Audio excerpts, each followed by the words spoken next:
Hi, everyone. You're hearing just my voice instead of the whole LTR crew right now because I just wanted to explain what you're about to hear in this episode. It's a little different. There's some anomalies.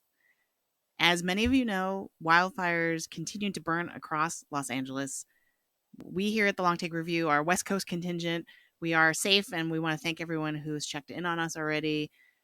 Even still, even though we haven't been directly affected, it's been absolutely heartbreaking to witness the devastation and all the suffering and loss, um, or how hard this has hit our local community. But in terms of what you're hearing in this episode, the severe winds that have contributed to this fire spreading so rapidly caused a power outage at Antonio's house. So in the middle of our recording, he lost power, and we had to stop the recording because we didn't want to go on without him, obviously.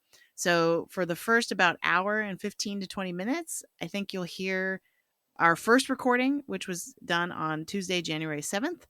And then the rest of the episode after that, and it's around when we're in the middle of discussing Best Actor. We were interrupted during the discussion of that category. So around then, you'll hear the start of a second recording that we did the following Saturday, January 11th. So we specifically decided not to acknowledge during that recording session, not acknowledge explicitly recent events, the wildfires, everything that was going on, because obviously a lot transpired between Tuesday and Saturday, and none of it good. We decided during the recording not to kind of bring it up because we wanted to focus on the rest of the LTR awards. We wanted to make sure we had enough time to get through what we had to get through. But we did make plans, obviously, for me to address it here and now in this separate intro. So obviously, PT, Antonio, and I, we all work in Los Angeles. We have countless colleagues who have had to evacuate this week. We know of at least one who lost their home.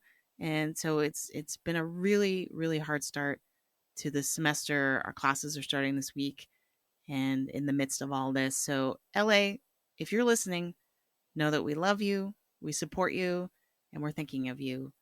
And I'm going to include a series of links in the show notes to organizations that are able to provide relief to victims of the fires. Because I know in times like these, it's hard to not feel helpless and you want to know how you can help. So if you're looking for somewhere to kind of channel your energy, you can check out the links that are in our show notes. And Hollywood specifically has certainly been knocked on its feet.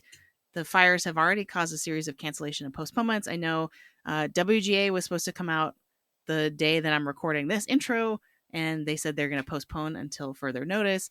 PGAs are also delayed. So all of these kind of like check marks that we have in the Oscar race are really being kind of disrupted by all this that's happening. Oscar voting itself got extended to the 17th. Nominations aren't going to be announced until January 23rd.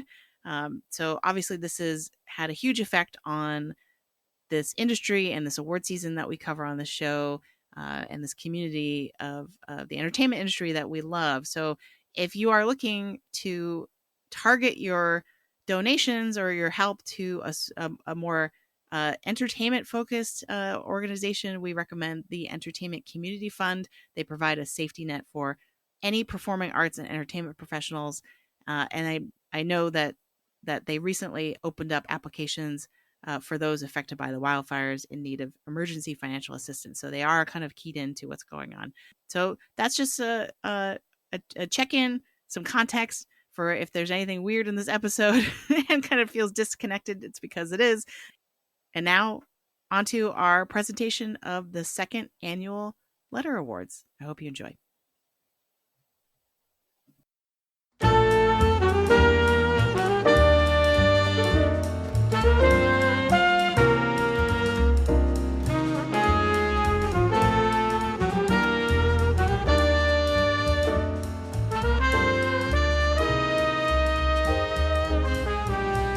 Welcome to the Long Take Review, where four college professors talk film, providing insight, not assigning homework.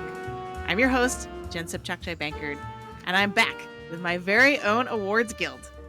First, he's too humble to say he's the PT. Even more reason to know he is, as written. It's PT McNiff. How's it going, PT? May thy letter chip and shatter. I'm doing well, Jen. How are you?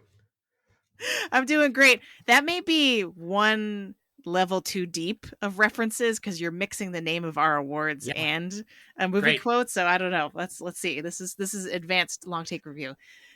And it ain't him, babe. No, no, no. It ain't him, babe. It's Greg Cass. Are you ready to hand out some awards, Greg? Listen, bitch. You and I ought to have an understanding. You're on my territory now, and you're going to play by my rules.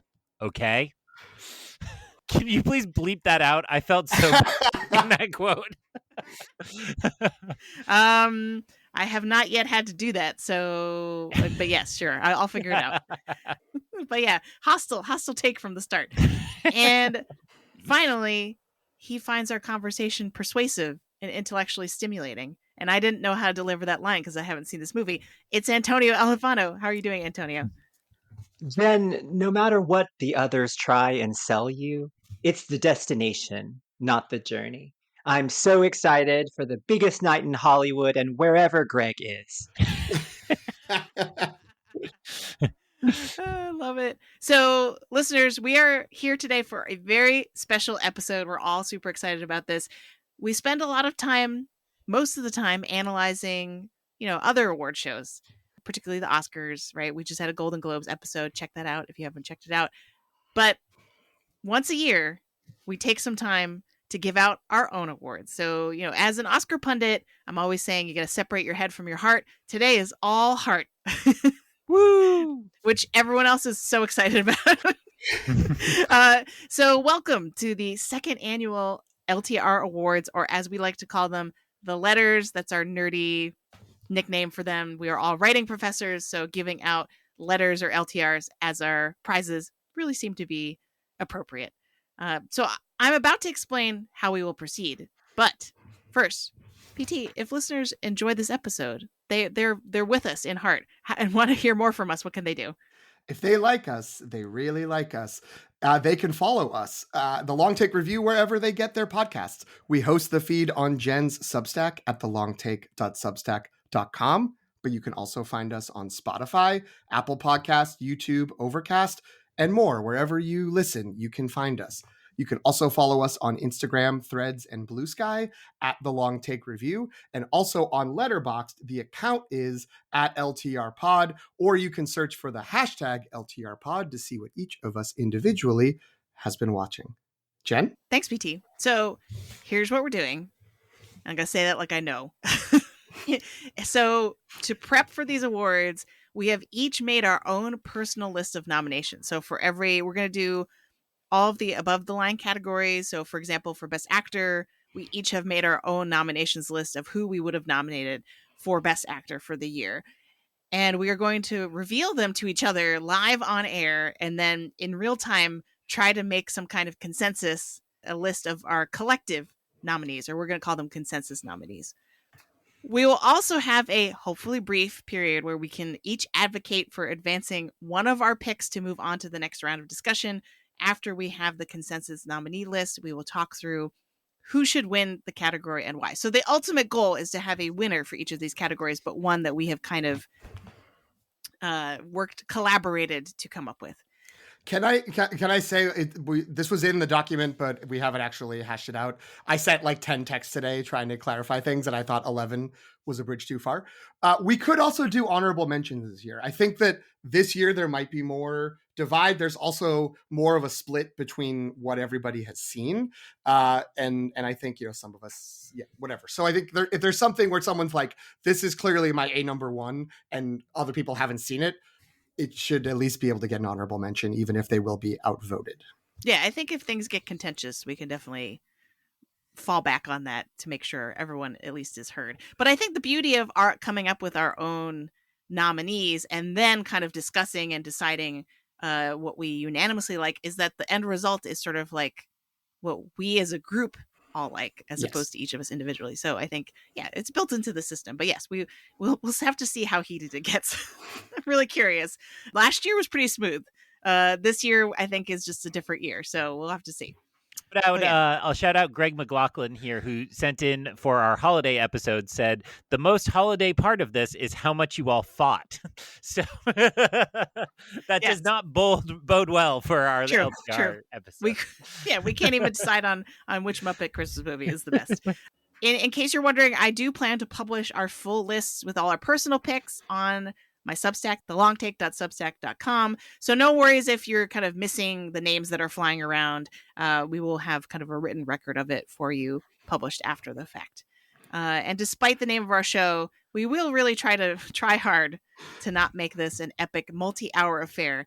Though with this year's slate, who knows? And PT wrote that in all caps. So yeah, there's lack of consensus in the industry with the other awards bodies, so that may very well replicate with us. We'll see. 2 additional thoughts on that. Number 1, people should respond to Jen's post with their additions to our categories, what we miss, what they would add in, what performances we overlook. And number 2, PT will create a giant list on Letterboxd for the LTRs that puts every single award winner together on one list. So if you do miss some of those names, but you want to have a handy watch list for all of 2025, but of 2024 movies, then you'll have it. And that is me making promises that I don't have to fulfill. Yeah, I was like going to say, you just signed up PT for more work, but I like it. We do it to Jen all the time, so I'm glad for that. I actually was thinking there would be one Letterboxd list for our winners and any honorable mentions, and then another one for all the nominees. So we could actually have an even bigger one. So everyone. I like the idea of making it collaborative. Yeah, we often forget that we have people listen to the show.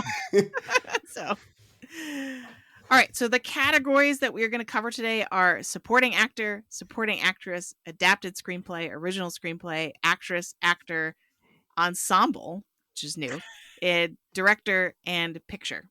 So that's kind of like our must-haves. I'm sure there'll be shout-outs to other things along the way. Antonio, how do you think this is going to go?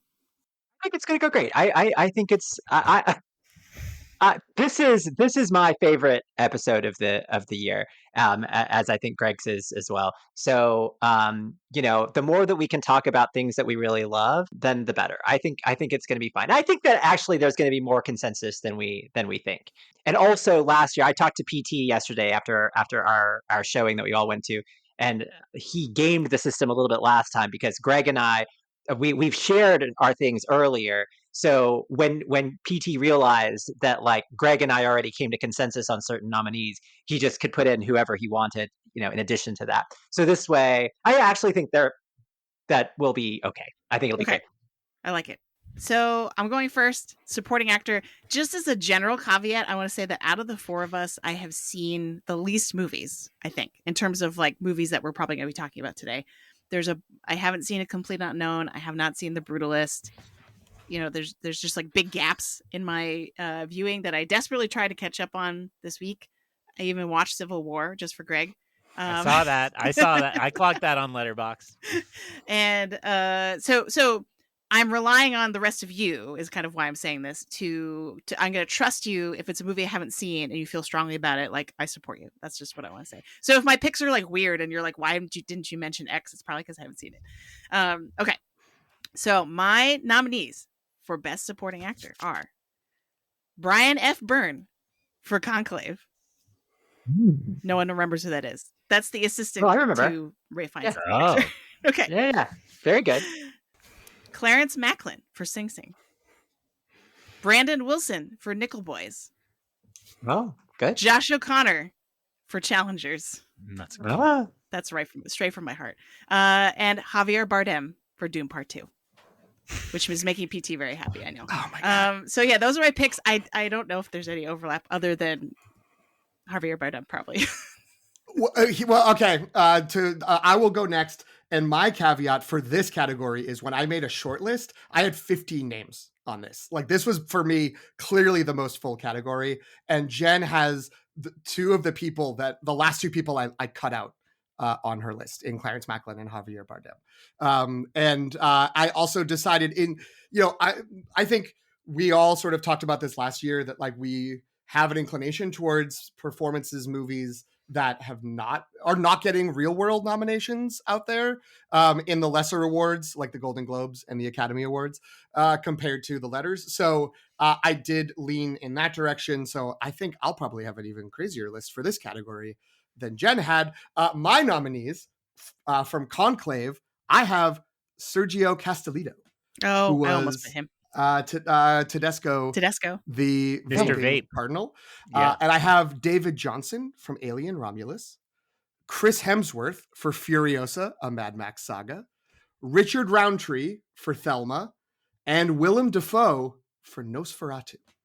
So those are my picks. What happens if we have no consensus? Well, when we have to, okay.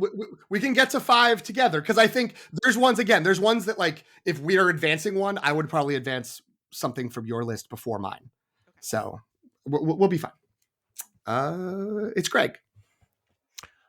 So my list making kind of strategy was to try to recognize a lot of films that aren't getting major award contention. But then as I would work through some of these categories, and this is one of them, I was just like, oh, I really like those other ones, but like they're kind of undeniable. Like there's a reason why you might be a front runner for a main award. So this list suffers a little from that one, but not all of my categories. I just want to say to PT, Adam. Parson. What was the first name? From Alien Romulus? David Johnson. David Johnson. David Johnson, which is close to Alan Parson. He just got nominated for a Rising Star at the BAFTAs today, which I thought was awesome as a pick. So you're not totally out of left field. Okay. All right. From 5th position, aka the Conclave position, I got hungry for a taste of the Tooch. I went Stanley Tucci because he is so fun in this. And, I got a chance to rewatch Conclave, and I still find him just totally endearing. I thought he was such a good sport at the Golden Globes when people were just shouting him out, and he was just sitting there having a great time with Ralph Fiennes. So he warmed my heart and got him there. Number 4, Clarence Macklin for Sing Sing. Number 3, Edward Norton for The Complete Unknown, doing a dang good impression as a role. Number 2, also not Alan Parson, is Adam Pearson from A Different Man, who comes into that film about halfway through and steals it in the most wonderful ways. And then number 1, call me basic if you want to, Jen, I couldn't deny Kieran Culkin. Look, I didn't watch Succession, so I haven't been with him for the last 10 years. I haven't seen him in a long time, like since Igby Goes Down, and I found him totally engaging and just won this category hands down for me. So, fine, Jen, call me basic. I almost put him on my list. An Irish person, Jen. I had to fight back against the propaganda against me. That's all. Yeah, I almost put Kieran Culkin. I didn't for 2 reasons. One, because I tried as much as possible with my acting categories to avoid category fraud, even in a whiff of category fraud. And you could argue Kieran Culkin is a co-lead. But more realistically, it was because he's definitely going to get a lot of awards. So I wasn't necessarily worried about giving him the shout out. But I'm glad you put him on here. I will just note, all love to Igby Goes Down, but I think you probably saw him in Scott Pilgrim versus the World, which was after that's Igby true. Goes He Down. kind of steals that one too. He does. That's every time. Yeah. Antonio. All right. So for me, fifth position for me, Mike Feist in Challengers. Number 4, Josh O'Connor, Challengers. You can't have one without the other. Number 3, Edward Norton, A Complete Unknown. Hey. Number 2, Clarence Macklin for Sing Sing. And number 1, Guy Pearce for The Brutalist. Nice. Hey, wait, we basically did it. We've got 3 consensus. We do. And they're great. I was really scared after PT's list being completely different than mine. I was feeling like this is the category, especially when I was like, I'm just taking out I had Guy Pearce, I had Kieran Culkin, Clarence Macklin was the last cut, because I was like, Willem Dafoe had such a year that I wanted to nominate him for one of these movies that he was a highlight in out of the 4. And I really thought I like Nosferatu a lot, and when he showed up, he just like brought this like energy that was excellent. So so I put Defoe in over Clarence Macklin. So yeah, no, I'm glad that I'm glad that Macklin made it, and I think that Edward Norton was also one of those ones that I took out. So yeah, does anyone want to push to the consensus nominees an additional name or a name from, I would say, your list or anyone else's list if there's something you're seeing that's like, oh, actually, I want to move that forward. I'll jump on that one and say I should have gotten Josh O'Connor on mine for challengers because he was really fantastic in that. And not to spoil the rest of the evening so early, but I don't think I have challengers at all, which is a shame because that was a highlight of my movie watching year. So really do enjoy Mike Feist as well. I still have big West Side Story love for him because I thought he was incredible in that. But I would go Josh O'Connor over the challengers boys. Okay. Well, I will say he's already there because he's on 2 lists, Oh, so you don't fine. need to advance him, but you've advocated for him, which is great. I'm gonna support Antonio's pick of Guy Pearce because I have not seen The Brutalist, but everything I've heard about Guy Pearce in it makes me think that I seen it by now, I would have picked it. So I support that. I mean, since PT said he also had Javier Bardem, that's from my list. That's the one I would push for the most. Actually, well, that's who I'm going to choose is Javier Bardem. Which you got all due respect to Willem Dafoe, who is a person I would maybe move forward, but for our consensus discussion, I think Javier Bardem is such an important part of Dune Part 2 and really like gives a different look to this. It can be an overly somber affair if you don't have his performance, which by the end is not just jokes. Like you're like, oh right, this guy's now he's a fanatic, and this is going to cause problems down the road. So great. Right now we have for our consensus list Clarence Macklin in Sing Sing, Josh O'Connor in Challengers, Edward Norton in A Complete Unknown, Guy Pearce in The Brutalist, and Javier Bardem in Dune Part 2. I will. We did hear some good things about Josh O'Connor already. I want to put forward. I think I'd like Clarence Macklin to win for Sing Sing. I think he's really good in that movie, and he is. I don't know if it matters. He's like not a standard issue movie star. He is someone who has lived through the at least similar experiences to the movie that he is in, and he stands toe to toe with a master in Coleman Domingo and just does an incredible job. And again, I don't think that movie works as well without him doing that. So I'm going to put my initial support behind Clarence Macklin. What do you all think? I remember being absolutely shocked when I learned that he was basically playing himself and was not a trained actor. Like, I mean, not a named known actor like Coleman Domingo, right? So I also support that, and I think the Oscar. I can't keep all the Oscar punditry out of this, sorry, completely, but he is at this point likely not going to make it in at the Oscars. So I think that's a shame, and I think if I would support us, giving him his flowers here.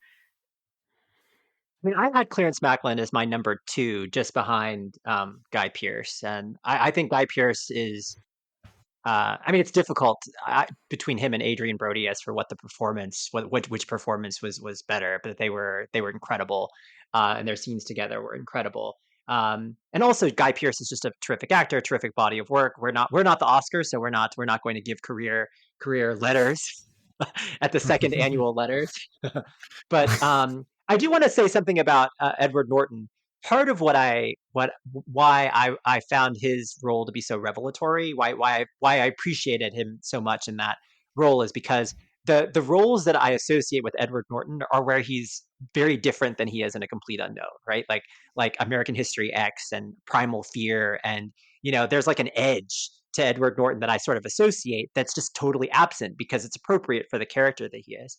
And he just really inhabited this and showed such range. But I'm totally fine with Clarence Macklin. I mean, I think the Josh O'Connor pick would be kind of fun too, to be honest. But I'd be fine with Macklin as well. What do you think, Greg?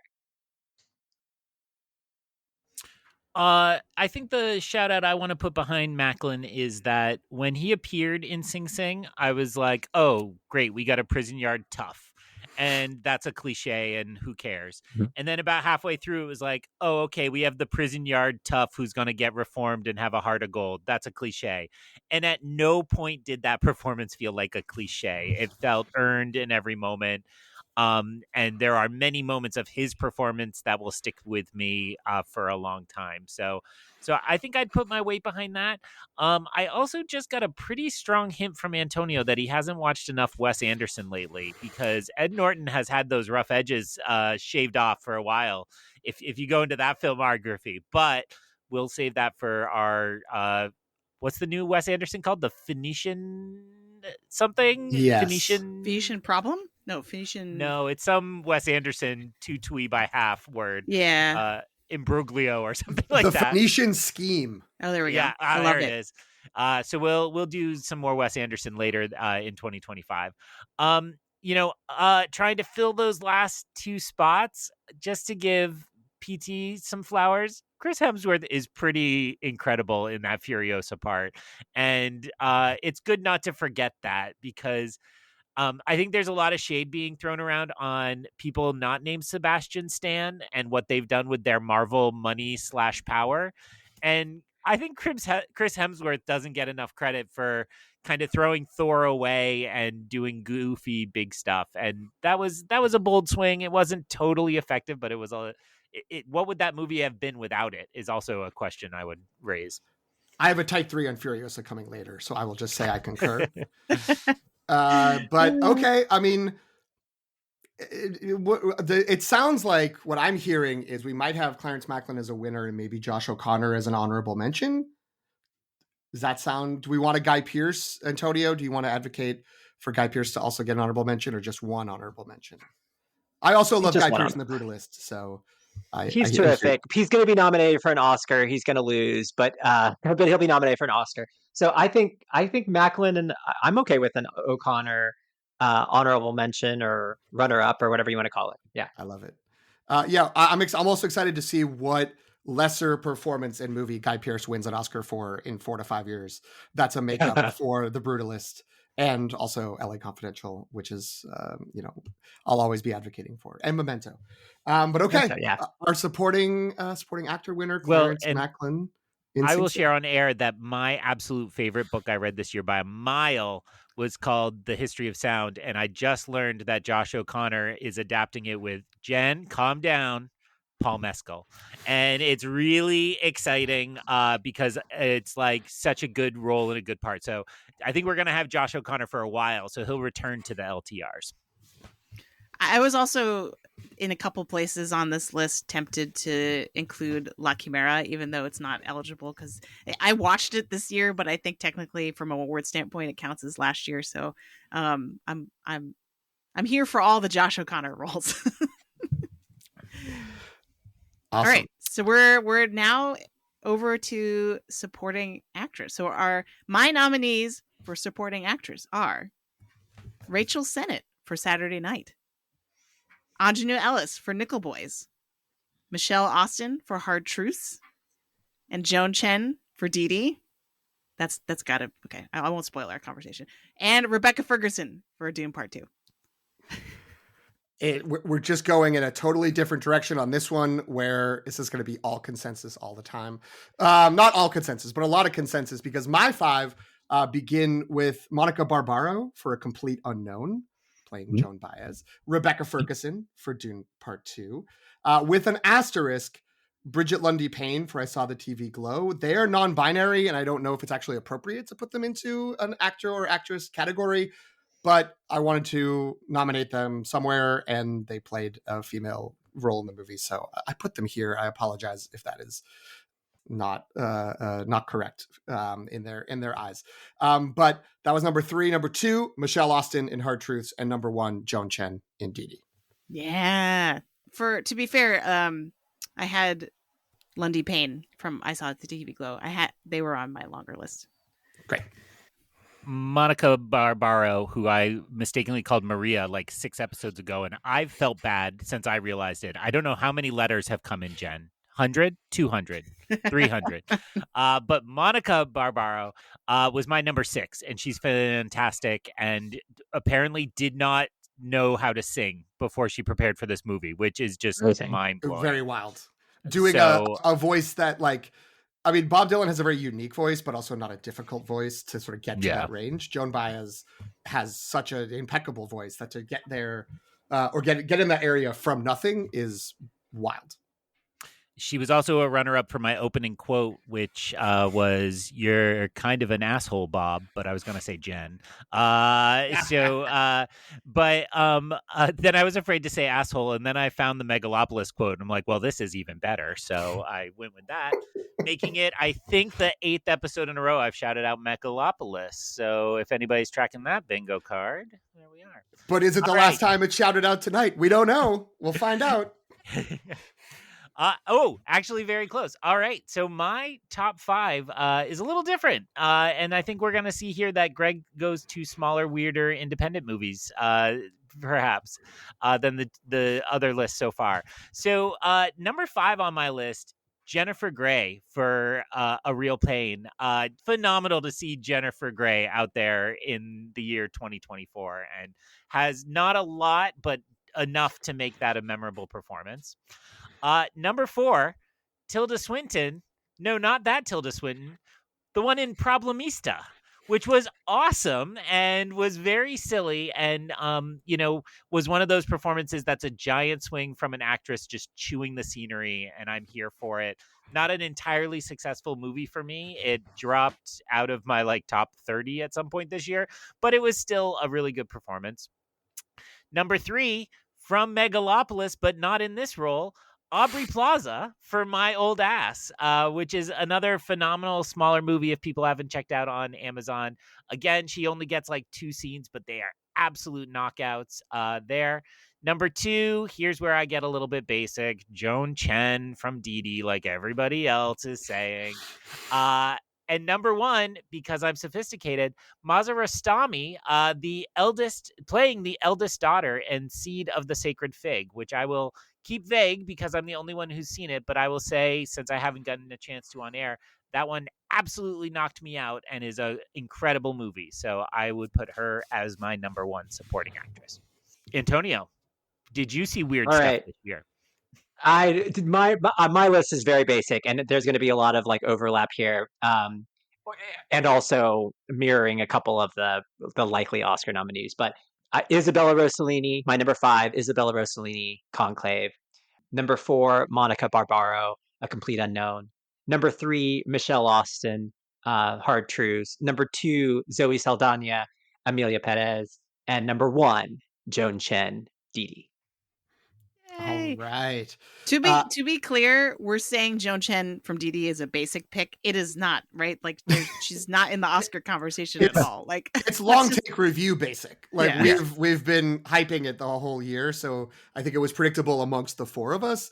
But yes, in the rest of the world, the lesser conversations happening outside in the world, it is she's barely on the edge of the bubble of the discourse. Yeah, and I was really sad. I thought maybe she would be making the rounds in the critics awards, but she didn't even really make much of a dent there. So which I chalk up to not enough people saw Dee Dee rather than people passing over her performance, because people who have seen Dee Dee and have talked about Dee Dee speak volumes about her performance in that, which I think is such an amazing mix of emotions. She's at once sincere and sweet, but then also kind of hardened and complicated. And it's a great. Was it mother? I'm trying to what's the slang that's around the word mother now? I don't actually know. And is she giving mother? I don't know, but that's not the same as being a mother, right? I don't know. But I would say Joan Chen is the first sweep in terms of nominations. All 4 of us nominated Joan Chen. So that's great. And right now our consensus, we have 4 and alphabetically by last name. It's Michelle Austin in Hard Truths, Monica Barbaro in A Complete Unknown, Joan Chen in Dee Dee, and Rebecca Ferguson in Dune Part 2. Would anyone like to advance or put forward a non-consensus nominee? from one of these. We don't have to get to 5. It's just we all get. I think we all get one vote to push something forward. If it ends up that we have 8 or 9 in the consensus conversation, that's fine. I just want to push forward that I have not seen Hard Truth still. That's probably my biggest hole. I have a ticket for Saturday, but I don't live in LA, so I don't get these fancy opportunities that everybody gets. But to answer the question at hand, it's tough because there are a lot of really good names on this list. I guess it's the closest to another consensus pick with the very important caveats PT gave. Bridget Lundy Payne, that was an incredible performance and not an easy one either. So I would throw some love their way. Yeah, I think Bridget Lundy Payne, as I mentioned earlier, was kind of on the just missed the cut. I think they were my number 7. My number 6 was Jennifer Grey. So that's the other one that I would put my support behind. You are talking through the people that I had on my on my long list, or sort of my leftovers, as it were. I'm gonna also move down Ingenue Ellis for Nickel Boys, which is a little bit maybe tainted, not tainted, but positively tainted by the fact that Jen and Antonio and I just saw Nickel Boys last night, and there was a Q&A afterwards with Ingenue Ellis, as well as the co-writer director Ramel Ross. You Gwyneth Paltrow's. I see what's happening here. I see what's happening. We're being here. fully globed. We're being globe pilled over here, and just being wooed by someone who looked like she couldn't possibly less want to be there until she unleashed like a 3-minute monologue that was like an artistic manifesto for like what she thinks is important about filmmaking and storytelling. That was absolutely incredible. So maybe I'm moving her down as much for that as it is for the performance in the movie, but she's excellent in the movie as well. She I is. just want to throw out there, I was stalking you all. I'm like, oh, they're hanging out without me, and they're all posting letterbox reviews, which is the cruelest way to hang out without me. But I will say, you all had the Nickel Boys experience I wanted, whereas I saw Nickel Boys with my buddy, and we had a great time, but then it was just kind of like, we all just walked out, and it kind of didn't stick with me. And so when I read your reviews, and all 3 of you, I think, said, like, I was at a pretty good, and then I listened to the explanation of what the filmmakers were doing, and you went up in your appreciation. Some to 5 stars, Jen, you're nuts, and some to 4.5 stars. But I feel what I feel. think I don't know. that sounded so wonderful, and I'm so glad. And I do, I know when I reviewed it back in November, I was a little chillier than the 3 of you ended up being. But I'm excited to revisit that one and see the conversation now that everybody's getting to see it, because I think it is something really special. We also have not read the book, and you have. So I think that also is a factor.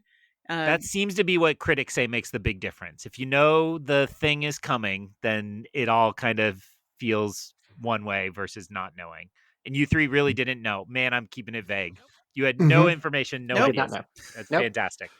Did not know anything that was going to happen. But Read the book. I just want to say big shout out and thanks to the Ankler and Letterbox. So this was a joint, the first of a series that they're going to do called Audience First. So if you go on Letterboxd and search for the tag, I mean, you really should be searching for our tag, LTR Pod.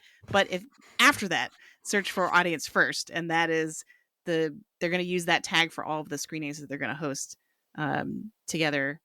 And it was definitely an FYC campaign, because everyone in the room was just really enthralled with Ramel Ross, Ingenue Ellis, and Jomo. I cannot remember his last name, the cinematographer.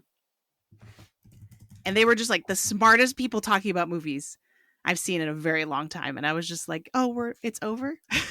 Like, oh, Jomo Frey. Thank you. So yeah, they were awesome. I kept thinking of you, Greg, as we were sitting there. I'm like, oh, I wish Greg were here. Antonio, this is good, but I'm trying to keep us slightly on track. Antonio, is there any other name you'd like to add? I think this is a really strong slate of consensus and non-consensus shout outs to talk about. But so I'm ready to talk about the winners here. So for me, it's Joan Chen, Michelle Austin. So I ranked Joan Chen higher, but I also love Michelle Austin and think that movie desperately needs Michelle Austin. Hard Truths needs Michelle Austin to balance um, the very strong Marianne Jean Baptiste, a name we'll be hearing later, performance. So um, to me, those two are the strongest contenders in this very strong category. What do you all think? I will just note that the three of us who have seen Hard Truths as well as Dee listed both, but each of us had Joan Chen higher. Yeah, than I was Michelle. going to say, just based on the math, that we all picked Joan Chen. I don't know if that's going to happen again. So I think that seems like the easy way to pick a winner. Sure. With maybe the honorable mention to Michelle Austin, if we wanted to do that. Well, Greg, how are you? I would like that. I'm staying silent since I haven't seen Hard Truths, but Letterbox gave me a free ticket to see Hard. Letterbox is the hero, is what I'm hearing. Is what we're no really free learning advertising, here. But we love you, Letterbox. So again, I'll weigh in once I've seen Hard Truths. I'm very excited, and I already have made promises to go through the Mike Lee collection on the Criterion Channel. So true. Yes, I feel like your Seed of the Sacred Fig performance is the mirror image of Michelle Austin, because none of us, I believe, have seen Seed of the Sacred Fig, and so we can't speak to that. But majority bullying has pushed you out the door. But Greg, are you good with Joan Chen being our consensus winner? We did all nominate her. Do you have any statements on that?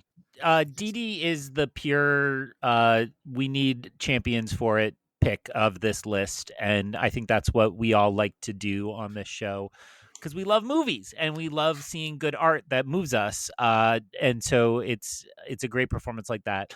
I will say my now irrational connection to Dee, there's a man who lives in my town who I see when I'm out walking my dog, who's wearing a Dee winter hat. And I love it so much, and I want to be his best friend, but my dog is afraid of people, so I can't approach him unless I run into him without a dog. But I'm coming for you, man who loves Dee and Melrose. We will be friends eventually. The real Dee heads are hanging out in downtown Melrose. Sorry to keep asking you questions, Greg, but are you okay with an honorable mention for a movie that you haven't seen yet? Are you I will deferring allow to the it. I trust the judgment of two of the three of you enough to take that. Okay. All right. That's going to be important. That's going to be important. Adapted screenplay. Let's move on. Can I just note? I'm surprised. They were a couple of people of them were on my initial long list. No, His Three Daughters nominations for this category. Hey, no spoilers. Oh, okay, all right. Their choice to all campaign. I said we were trying to avoid category fraud. Okay. Understood. Adapted screenplay, Jen, please. All right. So my nominees for adapted screenplay are The Wild Robot, Conclave, Hitman, Sing Sing, and Dune Part 2. Most of my lists are going to end with "and Dune Part 2." just to spoil it. There's absolutely nothing wrong with that. I went deep and listed the names of the people who wrote, but I guess I won't share that, even though I had to put some work into that. We'll put it in the Substack post. You don't need to read it out. Fine. Yeah, it's fine. So my picks start with Hitman as well, and then bear with me on this one: Furiosa, a Mad Max saga, then Nickel Boys, Dune Part 2, and number 1 I had Sing Sing. So a lot of overlap. That's a lot of overlap. The only reason I didn't put Nickel Boys is because the screenplay, like, I don't really know what the screenplay looks like for that movie. You know, I mean, I'm sure it's amazing and brilliant and many, many pages, but like, yeah, the high concept of that is less in the words, I think, more in visual language. Is Dune Part 2 adapted from the novel, or because it's a sequel to Dune Part 1? Which way? Both, so it's double adapted, which actually makes it original, because it's it negates itself. And Hitman is kind of like Top Gun Maverick, and it's based on, or no, the original Top Gun. It's based on an article. Yes. Yeah. Which Bernie is as well, right? Same newspaper, I want to say. Oh, yeah. Bernie would be a previous Richard Linklater movie, not a 2024 movie. Technically, Sing Sing is as well. Sing Sing was based on an article. Oh, I thought it was getting credit for adapted because of the play. That's not true. It's technically Oh. both. It's an article, and I think they also give it So credit it's for the original original. play. All right. There we go. Bam. I need to talk less because I'm the one who doesn't want this to go till midnight, and yet I fill the most. My top 5 picks for adapted screenplay coming in at number 5, Wild Robot. Number 4, because this movie hasn't gotten named like ever on this podcast, Night Bitch. Number 3, Conclave. Number 2, Nickel Boys, although Jen just tried to talk me out of it. And number 1, Sing Sing. All right, my turn. I knew I'd be alone on this one. 5, Amelia Perez. Number number 4, Nickel Boys. Number 3, Hitman. Number 2, Conclave. Number 1, Dune Part 2. Wow. So much consensus. We have 6 consensus movies here: Dune Part 2, Sing Sing, Hitman, The Wild Robot, Conclave, and Nickel Boys. A wonderful pickings slate. for adapted. It's slimmer pickings for adapted screenplay. So this one was sort of anticipated that we'd overlap here. Which I don't want to actually advance this into the non-consensus nominees, but I will take this opportunity because I really only had 4 movies I wanted to put here because I thought like Conclave and The Wild Robot, I was like, that's going to get covered. That's fine. I don't need to put those in. So I did sort of use this partially as an opportunity, the whole category. It's not a spoiler to say I didn't nominate Clarence Macklin, our winner, because I had a crazy list of supporting actors. So I wanted to make sure that his work on the screenplay was nominated here. And I will spoil slightly that Glenn Powell did not make it into Best Actor for me for Hitman. So I'm glad that he got in as a co-writer. And I wanted to make sure that there was something for George Miller for Furiosa. I don't think it's the screenplays for the Mad Max movies are designed almost as much as storyboards as they are like dialogue and stage directions. And the power of that movie to me is in 2 things. One, George Miller is a unbelievable master choreographer of action. And that's still true in this movie. And also that the thing that I think was the most disappointing for most people, and certainly it was, we all were sharing it in our conversation, is that, oh, it's very different from Mad Max Fury Road, and Mad Max Fury Road is a lot better. But I think the choice to not have it be like Mad Max Fury Road, to have it be this long, like epic stretch of time over decades, instead of one extended action sequence, which they had the action for and they could have tried to do, was a smart choice, because then it would have, I think, paled even more in comparison to Fury Road. So it's a weird screenplay to nominate for me, and again, I don't endorse it enough to even move it to the consensus nominees with my sort of 1 vote to do that. But I wanted to give it a shout out because this is probably the last chance I'll have to talk much about Furiosa. So, anyone else have a non-consensus? Anyone have a non-consensus nominee they would like to put forward? Given we already have a long list. No, I think this one's wrapped up. Okay. What do people think? Okay. I mean, don't we all have Hitman? I don't. Oh, I'm not in the bag of Glenn Powell, so I'm fine. Whatever your post-credit shenanigans may suggest. No, I did not think of Hitman for this one. A lot of my process was working through my top list of the year, and I didn't get down that far for this one. But I support that. I don't know if I support that for winner, but I'm really glad you 3 thought of it and put it on here. I'm gonna bang the drum for Sing Sing here over Dune Part 2. It's tough. I don't mean to become the anti-Dune Part 2 voice on this show, though Lord knows we need one. But that I do think Dune Part 2 was incredibly good, and it didn't just hew close to the book, and it deserves a lot of credit for that and finding more interesting ways and more accessible ways to do Dune. But when I think of that movie, I'm still not thinking of the writing. I'm thinking of spectacle. I'm thinking of glowing silvery things and giant worms and little Timmy Chalamet running on a dune. And so I'm gonna just say I'm hopefully I'm gonna say I want Sing Sing to be the winner. That's what I'm advocating for. In full Antonio mode, I accept that 100% to bank that goodwill for later categories involving Dune Part 2. I just want to I'm say fine with maybe it this too. is more an argument for the honorable mention, but three of us have Conclave. And when I think of what I look for in a screenplay specifically, like as to award as opposed to just the movie as a whole, Conclave, and maybe this makes me basic, but Conclave has both the kind of delicious language and the speeches and the conversations, and it's also plotted very cleanly, and the mystery unfolds very intricately, and it you know it basically unfolds like a basically what I want to say is this is the closest to Anatomy of a Fall that we have this year in terms of like the style of screenplay. And so that's just my pitch in terms of like the wordiest or the most literary of the screenplays.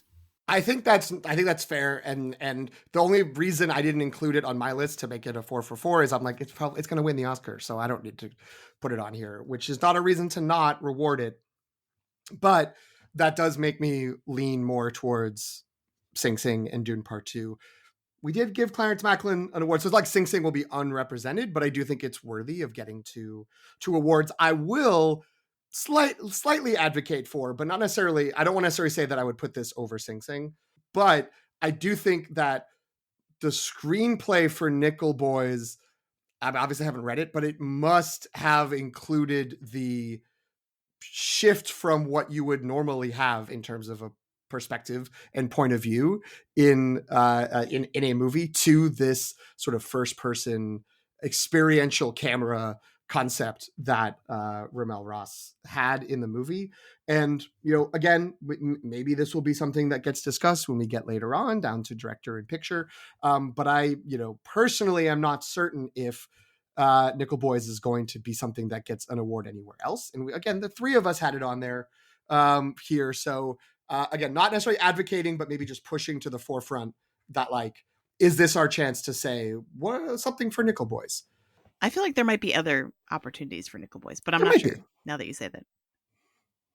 Antonio, what are you thinking? I'm totally fine. I'm totally fine with any of these. Like Doom Part 2, Sing Sing. Sing Sing what didn't make my list, but it was very close to making my list. And I thought about it just so I didn't have to deal with like the stink eye from PT when I said Amelia Perez. But and Hitman 2, I think comedy is really hard, so I always give a lot of credit to a film that is both propulsive and interesting and also funny for a screenplay. So I like all of these, but I'll also support Greg on this with the Sing Sing win, and then we can pick any of these others for the honorable mention. I really like Hitman maybe as the honorable mention now that I'm thinking about it, because it's not just that comedy's hard and it really gets that part of it right, but I remember from our review of it, so if you haven't listened to our episode, go back in the archives, but we really, I think, appreciated the blending of kind of the academic ideas and the sort of philosophy with this very funny kind of heisty story. So it's a very lettery pick. It's a long take reviewy it pick. is. Yeah, I love it. And PT's right. Conclave is going to be fine. Like Conclave will get plenty of stuff.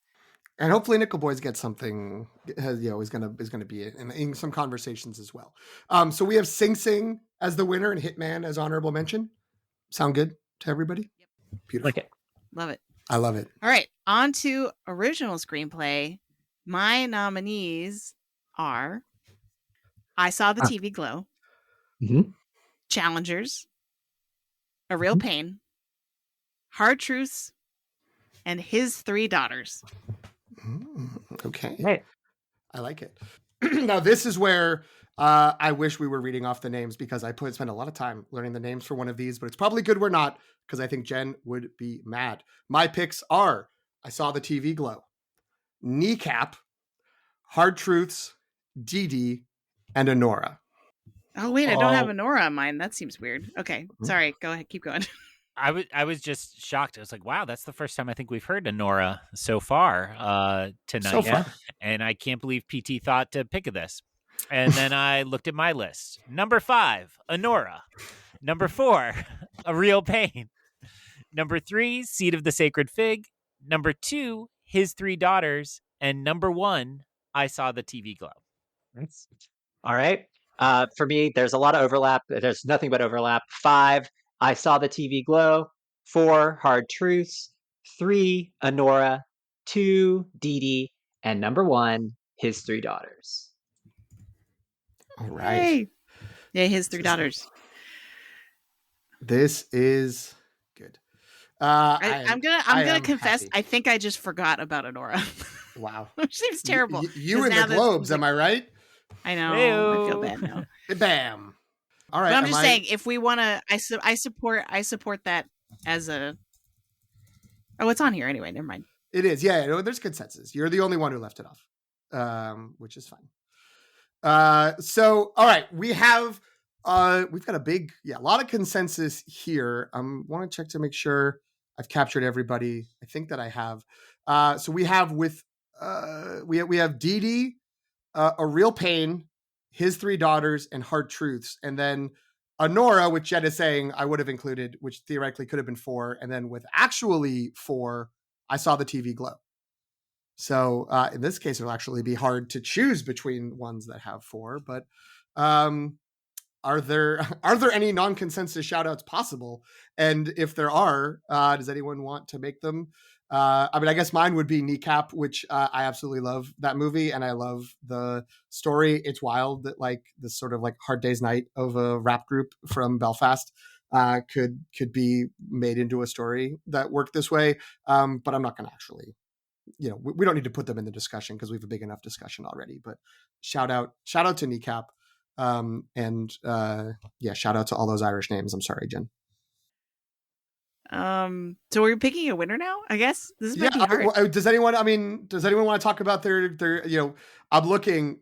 It's Challengers and Seed of the Sacred Fig, I believe, are the only 2 other movies that aren't overlaps. Does anyone want to say anything about them before we move on? Well, I put Challengers on my list. Because I think the plot and character intersect perfectly, and just the tension that it builds up to the final act, and kind of that it has banked so much knowledge about the characters that when we get to that final scene, there's actually not a lot of words that it needs to have, so I just feel like there's an elegance in the Challenger score that not a lot of people appreciate. Or sorry, screenplay, not score. Also the score. So if we're going to winners, for me, it's my top 2 in this are His Three Daughters and I guess I saw the TV Glow. If we're talking about sheer originality, like I've never seen a movie like it. I've never had an experience like that at the movies. It's really tricky to pull off. They pull it off really well. His Three Daughters is more sort of like classic screenplay. Like you could see it on stage. The dialogue is delicious. So it's the kind of words that I generally favor. So it's 2 very different screenplays, but those stand out to me in our consensus list. What do you all think? My instinct is to lean towards I Saw the TV Glow as the winner, because that feels like the composition of the movie was maybe the most crucial part. I mean, there is visual elements and the performances and all that, but I just think the concept and the structure and all of that was so important. It is the only movie that is actually on all 4 lists. I have very nice things to say about Honora, which is one of my favorite movies of the year. So for me, it's between those 2. I did love His Three Daughters. It was in the running for me for this category. So if the 3 of you were just like His Three Daughters, I would be happy to go for that. But to Antonio's point of a top 2 for me, I think I Saw the TV Glow and Honora, looking at this list, are the 2 for me. What do y'all think? Jen and or Greg? I'm stuck because when I think about I Saw the TV Glow, I really think of that word original. And that is one of the most original things I've seen this year. And I really loved it. It is that one kind of beautiful experience I've had this year where it's like, I loved that so much and I never want to revisit it. Right. It's not a play it again. It's like, just let that be this wonderful time I had. And then I think of His Three Daughters for me is number 2. And it's like, I think of that word screenplay, and that is a written movie. And the work of that movie is so much in the writing and in the dialogue. Of course, that takes nothing away from the performance of said dialogue, but it's so well written. So I'm stuck between those two, and would be very satisfied either direction on those two. And then, of course, I'm leaving out Hard Truths again because that's the one I'm sitting on the outside of. Jen? I'm similar to Antonio in the sense that when I'm thinking about my favorite screenplays, I often favor probably too much dialogue and the language itself, like how beautiful are the words, how smartly put together are these sentences. But I often have to remind myself that a good screenplay is also about the structure and the plotting and that kind of thing. So I think that my bias would be towards His Three Daughters, because I think Anora's strength is, there's nice dialogue, but it's not like the language is not flowery in the sense that's gonna kind of satisfy what His Three Daughters does. But I do think it's super strong in terms of like the 3-act structure it uses, and just the just like the antics and like everything in it. And if we're thinking about the kind of blending of tones, that's really hard, and that probably comes from the screenplay. So I'm fine if we want to do I Saw the TV Glow as the winner, Anora as the honorable mention. If we could do another honorable mention for His Three Daughters, I would support that, but I'm fine if we don't want to do that. Here's what I'll say is, I'm going to say this as I let go of Anora in this category, is that it's still a favorite to win, or it's very likely to win the Oscar, certainly going to be nominated, is not under applauded during the course of the year, at least from various critics groups, even if it's fading right now. So I'm fine letting that go. Don't worry, it'll come back later on in the process. But for this category, I'm fine letting it go. And I will just note, last year we did have one category with co-winners, so we could do, if we're struggling between I Saw the TV Glow and His Three Daughters, instead of a winner and an honorable mention, we could name them both co-winners if we don't want to. Like, again, I Saw the TV Glow is on more ballots, but His Three Daughters is like, I think 1 or 2 on everyone who put, one. Right, it's a higher 1 or pick. 2. So I think we could just say they're co-winners. And if why not? These are our awards. Let's do it. Let's do it. Is that cheap, Greg? What do you think? I don't know. That just expresses the like two wolves that are fighting inside of us. Right. That we love both of those types of movies. But yes, I'm fine with that. Okay, beautiful. All right, so we're on to actress. So my picks, and feel free to contest a few of these. You'll see why in a second. My nominees for Best Actress are Mikey Madison for Anora, Cynthia Erivo and Ariana Grande for Wicked. They are a package deal. Take it or leave it. My number 3 is similarly Demi Moore and Margaret Qualley. They're a package deal. They are one. Take it or leave it. And my number 2, this is where you should stop me and save me from myself. I have all 3 actresses from His Three Daughters. They are a package deal. Take it or leave it. That one we can actually not do. If I have to pick one, I would pick Carrie Coon. And my number 1 pick is Marianne Jean-Baptiste from Hard Truths. Jen, it's your show, and you can do whatever you want. But I think what the way we can move it is, if other people also were doing these package deals, it's a multiple nomination and it moves to the consensus round, and we can fight it out then. If one of the people that you chose is in another someone else's list, that one person might move forward instead of your sure. package deal. I accept this. But I will note that 2 of the 3 daughters from His Three Daughters, as well as Margaret Qualley, were like 6, 7, and 8 in my supporting actress list, because I was following sort of the standards. I wasn't outside the box the way you were, which is incredible. This is basically me taking a stand against category fraud. Fair enough. Speaking of category fraud, my first pick is Ayaka Shibutani from Evil Does Not Exist, which is very likely a supporting performance. I'm the only person, I think, who has seen this movie, so you wouldn't know if I didn't tell you. It would probably be categorized as supporting, but I think it's so important to the movie that despite like a screen time measurement, like she should be a co-lead in it. And I wanted to nominate her, so here we are. So Ayaka Shibutani for Evil Does Not Exist, June Squibb for Thelma, Demi Moore in The Substance, Mikey Madison in Honora, and my number one is Marianne Jean-Baptiste for Hard Truths. Greg? Let's see. Mine are like all things I've yelled about all year at all of you. So here we go. Number 5, Florence Pugh, We Live in Time. Best birth scene I've like ever seen on screen, and that's acting, right? Number 4, Demi Moore for The Substance. Number 3, Kirsten Dunst for Civil War. 2, Katie O'Brien for Love Lies Bleeding. Similarly, probably would, if this was an Academy Award movie, get put into supporting, but I think they actually work, she and Kristen Stewart work as co-leads. And then number 1, advancing one of the 3 daughters, I also picked Carrie Coon. Ooh, All the right, number all one right. slot too. All right. Coming in All hot. right.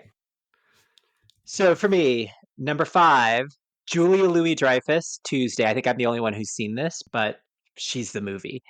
Number 4, I did select from the Wicked pair, so Cynthia Erivo for Wicked. Number 3, Carrie Coon for his 3 daughters. Number 2, Carla Sofia Gascon for Amelia Perez. And number 1, of course, Marianne Jean-Baptiste for Hard Truths. Okay. It really is unfortunate Greg hasn't seen this movie. I'm going Saturday. I see so many. And I you know, that's had the thing. Like, it's crazy. It's crazy because you see Of all so the many more ones, movies yeah. before us. Like, and in general, like, it's just bonkers that there's one movie that happens to be pretty important for this that you haven't seen.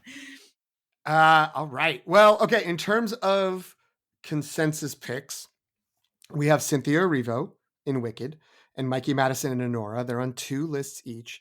And then on 3 lists each is Carrie Coon for his 3 daughters, Marianne Jean-Baptiste for Hard Truths, and Demi Moore in The Substance.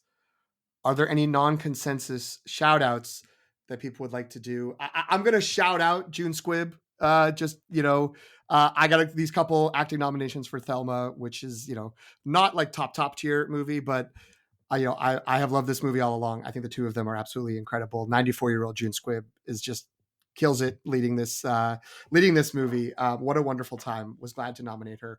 Again, I don't know if I need to actually put her in the conversation, but I want to shout her out. Any other non-consensus picks we want to move forward? Jen, do you want to split any of your pairs that have not moved forward?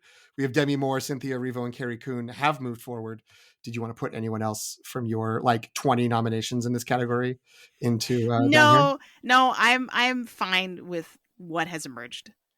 I just wanted to make to speak my piece. Okay.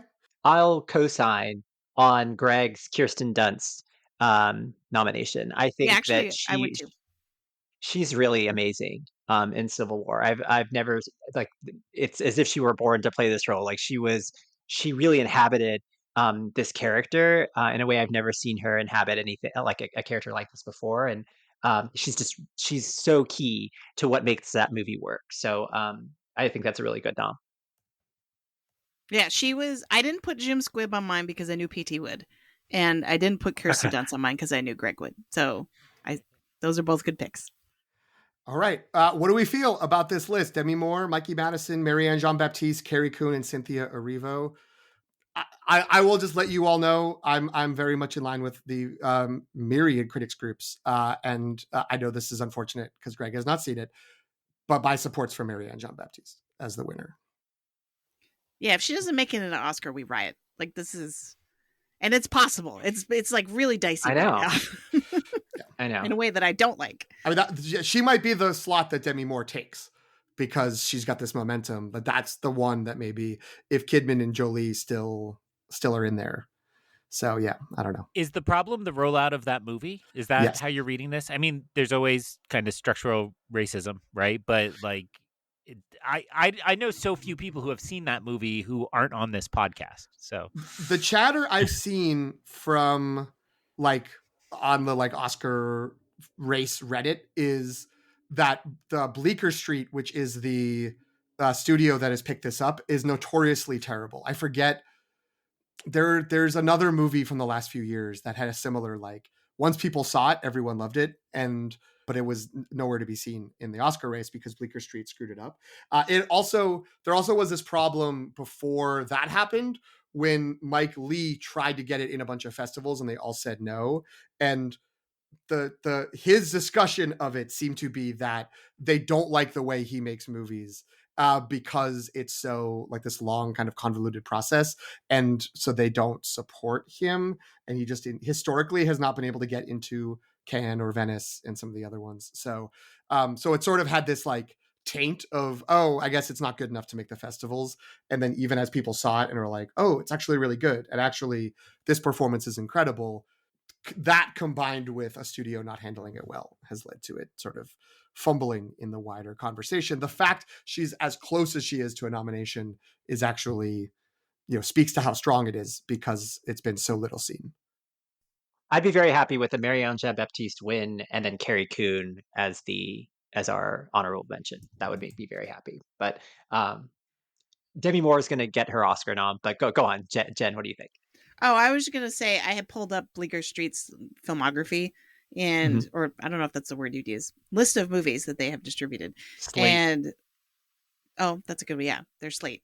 Mass is the one that sticks out that I remember critics really, really loving that movie and then mourning its Oscar campaign.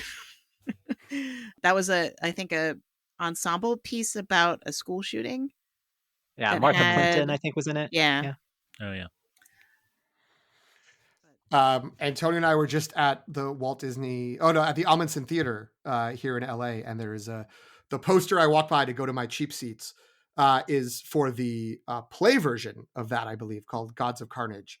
Although now that I say that, I think maybe that was a movie that became a movie called Carnage, and Mass is a different movie. So forget what I said. Mass is a different movie. Yeah. That's different. Please remove this, Jen. Antonio gave the compromise I was going to offer. I'm fine having not seen the winner as long as you give me Carrie Coon as the runner-up. I've also accidentally become the anti-Honora guy at times. I think Mikey Madison is incredible, but this definitely feels like the start of a long, interesting career. So I'm fine saving her for later letters. I would be very much advocating for Mikey Madison if I didn't love the Marianne Jean-Baptiste performance as much as I do. And again, she, I don't know if she's going to win, but it seems like it's going to be her and Demi Moore are the two kind of duking it out at this point.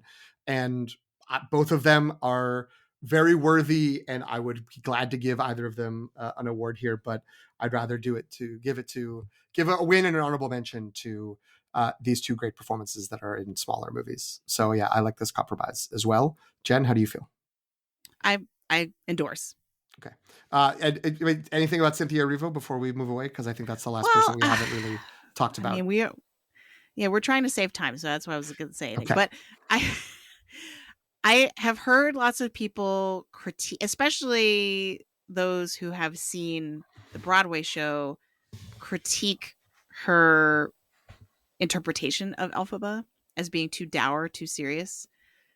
And I just feel like, back when we did our review of Wicked, I said kind of, to me, the most valuable thing about this film is that it is smartly adapting things to the cinematic format from the stage. And I think her choice to do that, to be a little bit more serious in her characterization of Elphaba, I think is part of that. So I think, yeah, and I think if you think back to the feeling people have when they leave the theater from that movie, it's because of her, right? And I was, I had a bit where I was like grouping together too many nominees, but part of the magic of that movie is, see, you really shouldn't have got me started on this. Part of the magic of that movie is the dynamic between Cynthia Erivo and Ariana Grande. That's why I sort of packaged them together, because I do think that their chemistry is so part of the movie's success. But I think the other part of it is Cynthia Erivo as Elphaba on her own, especially in Defying Gravity. Like,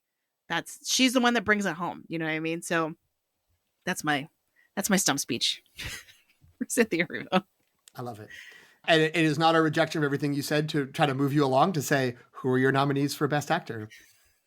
All right. My nominees for Best Actor are, buckle up, Dev Patel for Monkey Man. Yay! Oh. Hugh Jackman for Deadpool and Wolverine. Nice. Coleman Domingo for Sing Sing. Timothy Chalamet for Dune Part 2. Let's go. Let's go. Sorry, did you say Wonka? I missed it. And Ray Fiennes for Conclave. Sorry, I think you said College Football Game Day. Is that what you said? Timothy Chalamet's best performance? Incredible. So Best Supporting Actor was my longest in terms of things. This was the toughest in that I have these 3 picks that I'm about to read that are 3 to 5 that I wanted to get in, and then I had the ones I actually thought were win competitive, and those were changing all day today.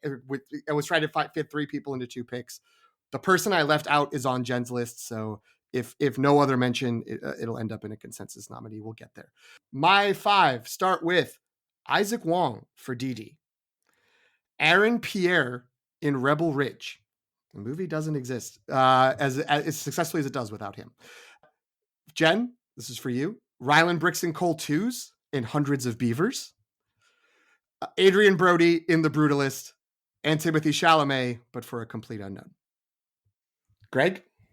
I hewed away from established kind of picks, even though I love so many of the performances that are leading this very tough category in the award season. With the exception of number 5, Coleman Domingo for Sing Sing. Number 4, Gabriel LaBelle for playing Kermit the Frog. I mean, Lorne Michaels in Saturday Night. I had to get Saturday Night in somewhere, and this felt like the place to do it. Number 3, Sebastian Stan for A Different Man. Number 2, Andrew Garfield, We Live in Time. He has a line where he says his stopwatch is waterproof, and it's the greatest moment in cinema from this year. And then number 1, Justice Smith for I Saw the TV Glow. Those are great picks.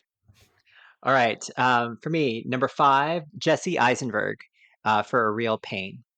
Number 4, Glenn Powell for Hitman. Number 3, Ray Fiennes, Conclave. 2, Adrian Brody, The Brutalist. And number 1, Timothy Chalamet, A Complete Unknown. All right. Now, one thing I will note, because of what Jen has done here, the critics the critics groups do honor bodies of work. So Timothy Chalamet could be nominated for both films if we wanted. We could say A Complete Unknown and Dune Part 2. They often do that. I was just about to say if we want to count mine towards Complete Unknown, that's fine.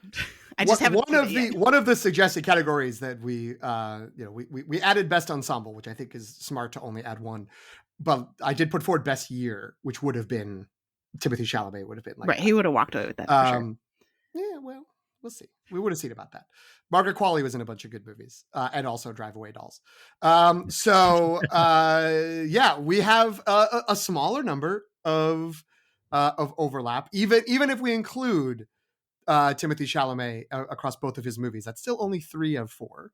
But Timothy Chalamet, Adrian Brody in The Brutalist, Ray Fiennes in Conclave, and Coleman Domingo for Sing Sing. Although Coleman Domingo is that person that I cut, so I'm glad that he is here and has moved forward. Would anyone? I mean, now we've got plenty of room, I think, for non-consensus shout outs. Who would we like to shout out? I would like to co-sign Greg again for Andrew Garfield in We Live in Time. I think he was really incredible in that movie, and I know others on here had thoughts on like the screenplay and some other elements, but I think that the depth of the performances, both from Florence Pugh and Andrew Garfield, that was sort of undeniable. So Andrew Garfield for me. His eyes water like no other. My wife, as I've told you all off air, that became the first episode of Long Take Review she ever listened to because we watched this over Christmas. She had some harsh takes on the show, but was very much arguing for the kind of beauty of that movie in relationship to the classic American text Our Town. And she was way smarter than anything myself especially, but you all included, said about it, and it really made me appreciate that film more. So both actors got on that list for me because revisiting that movie raised my appreciation of it a lot. And I will just say Timothy Chalamet just felt too easy to put on my list because I'm a huge fan of that movie, and not just because the director directed Indiana Jones and the Dial of Destiny. Oh, We're not prepared. Greg. We're not prepared. So I completely am fine with that getting a 0.5 from me, or a part of that, because I do think that's just an incredible performance, and as you both pointed out, an incredible year. And Wonka is technically last year, and I made fun of that movie a lot, but like, he delivers on a very silly premise and part, and so you take those three and you're like, this guy is unstoppable. So what a year for Timothy Chalamet, as Adam Sandler would say. That was great. Well done. So my shout outs are because the next two names on my list were Glenn Powell for Hitman and Ryland Brixton Colt Hughes for Hundreds of Beavers. I'll move them both down. So, I mean, the Glenn Powell in particular, I mean, you could also argue that he's just having a moment right now. Like he's doing. He's having a year too. Yeah. He'd be on that list. But I think for Hitman specifically, you could just take the montage of him adopting all of those personalities alone, and that would get him some kind of nomination somewhere. You know what I mean? Like, I think that alone, and I think it's unfortunate that largely the bias against comedy is why he won't be getting. I mean, he got a nomination at the Golden Globes, but everyone was like, well, there's no way he's getting an Oscar nomination, so why are we even talking about this? So, you know what I mean? Like, so I think I like the inclusion of him on our list. Yeah. And I mean, because I put him on. So, but I like, Jen, that you wanted to also move down Ryland Brixton Cole Twos, who should not win our awards. But I think, Jen, you and I both have a love for this movie. Greg recently watched it, and I saw his review, which was like, who cares, until his son showed up, and he had a great time. And you need to watch this movie like a 9-year-old. It is a Looney Tunes cartoon with video game logic that is just a series of escalating bits that, like, you're like, why is this happening? After like 10 minutes, you're just like, okay, like, I don't care. And then as it goes on, everything starts to intertwine in this like gloriously stupid way. And it's not intelligent at all. There's no commentary. There's nothing like underneath it. It's just amazing stupidity. And he's there at the center of it. And he does some great work for what it is and for what he is doing.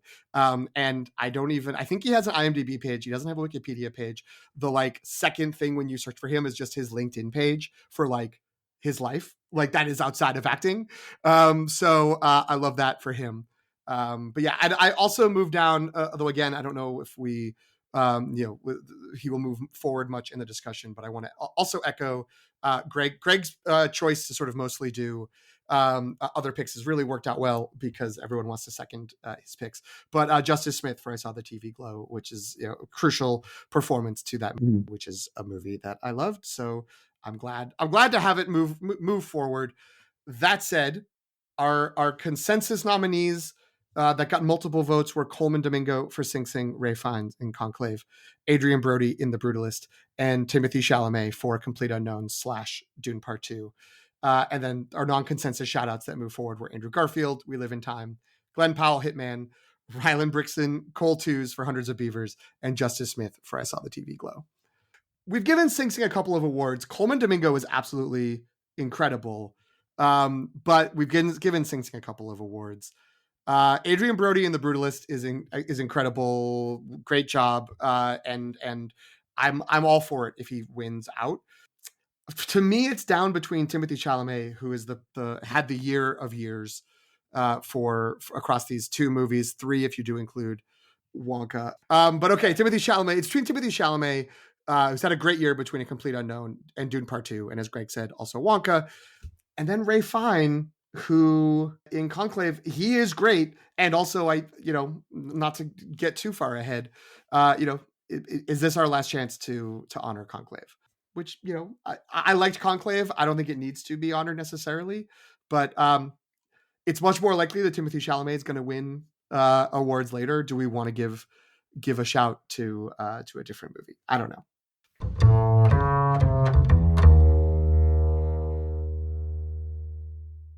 So we're on Best Actor. Who do we want as our winner? Wait, can you recap who our consensus picks are? That's a great idea. Bum, bum, bum, bum, bum.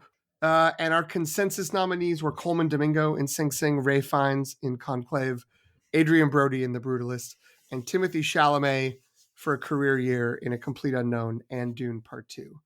Plus some shout outs that I think we already had moved past in the conversation. So here's my proposal, and I'm harnessing my Oscar Ferry negotiation skills.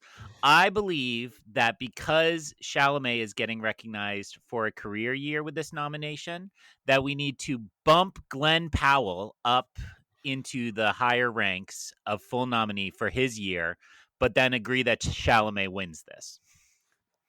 Ooh. Wow. I'm fine with that.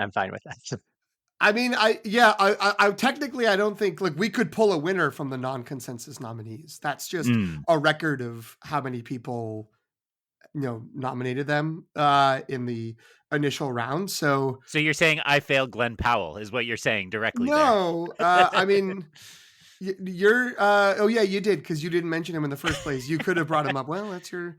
It more sounds like you're failing Ray Fiennes, your guy. I don't. This is confusing behavior from Greg. I believe the conversation that happened earlier was we don't give career awards at the letters here in our second year. So, but we give career awards for the year. We give year awards, not career awards. Year awards. Right. Yeah, but we're not going to reward Ray Fiennes in Conclave because we liked him in Grand Budapest Hotel and in Bruges and. And nobody saw the Odysseus movie he was in, so we're not yet. We can't do it. Is that the one where he's like weirdly ripped? Yeah. Okay. You mean where he's showing his actual body? I mean, yeah, it's weird. It's very unsettling. Antonio wanted to say something real before we were talking about Ray Fiennes' fine abs. So are you proposing Glenn Powell as our honorable mention? Ooh, can I be that bold? I don't know. I think you can, Greg. That's what I thought you were saying. I thought you were saying we give Chalamet the win, and then Powell to match to pair with that. With all due respect to Glenn Powell and the work he's done, are we sure we want to give him even honorable mention over these other three people? Yeah, that's kind of what I'm saying. Like career makeup win aside, Ray Fiennes is very good in Conclave.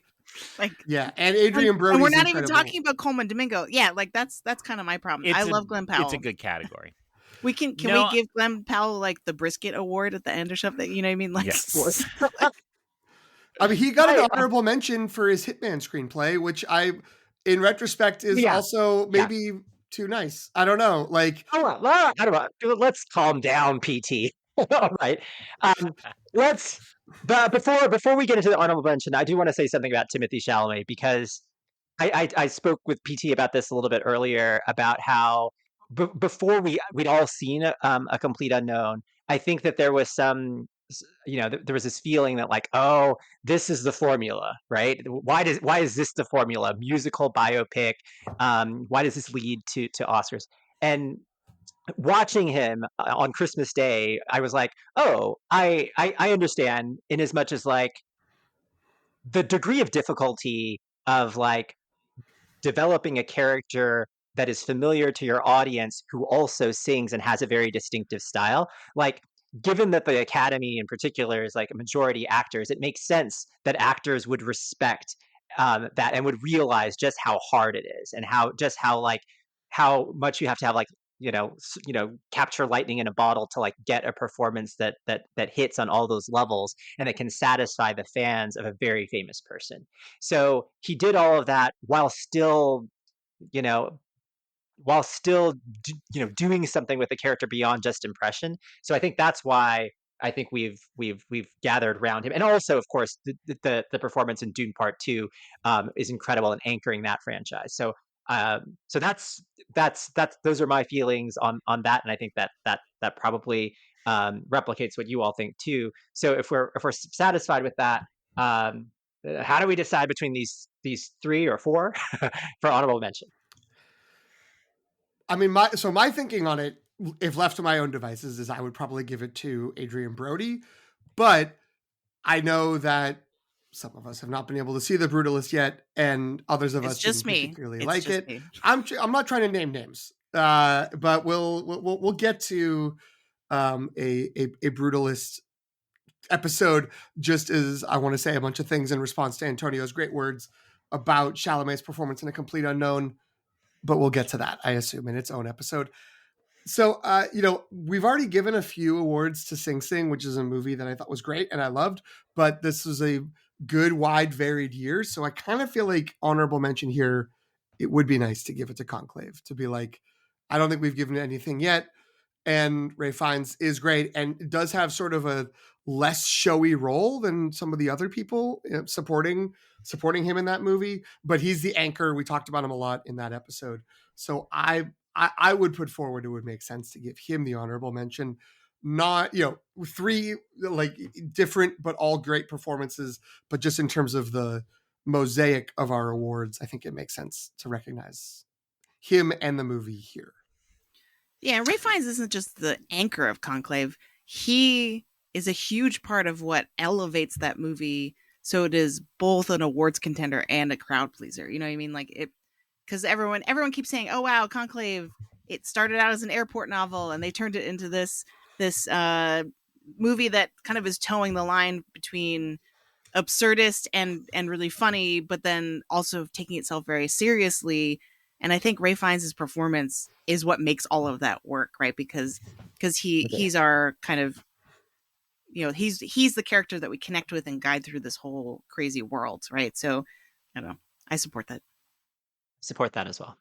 Greg? What a weird day where it's like Greg's not the one fighting for Ray Fiennes or something. No, I mean, I'm not even fighting against him. I was proposing Glenn Powell. I in my head, I mean, maybe there was just a time break, and I was kind of like, he should be one of the nominees. But I understand now that list, even though it's weird that list is only 4, that's just a process list. So, I will never argue against Ray Fiennes.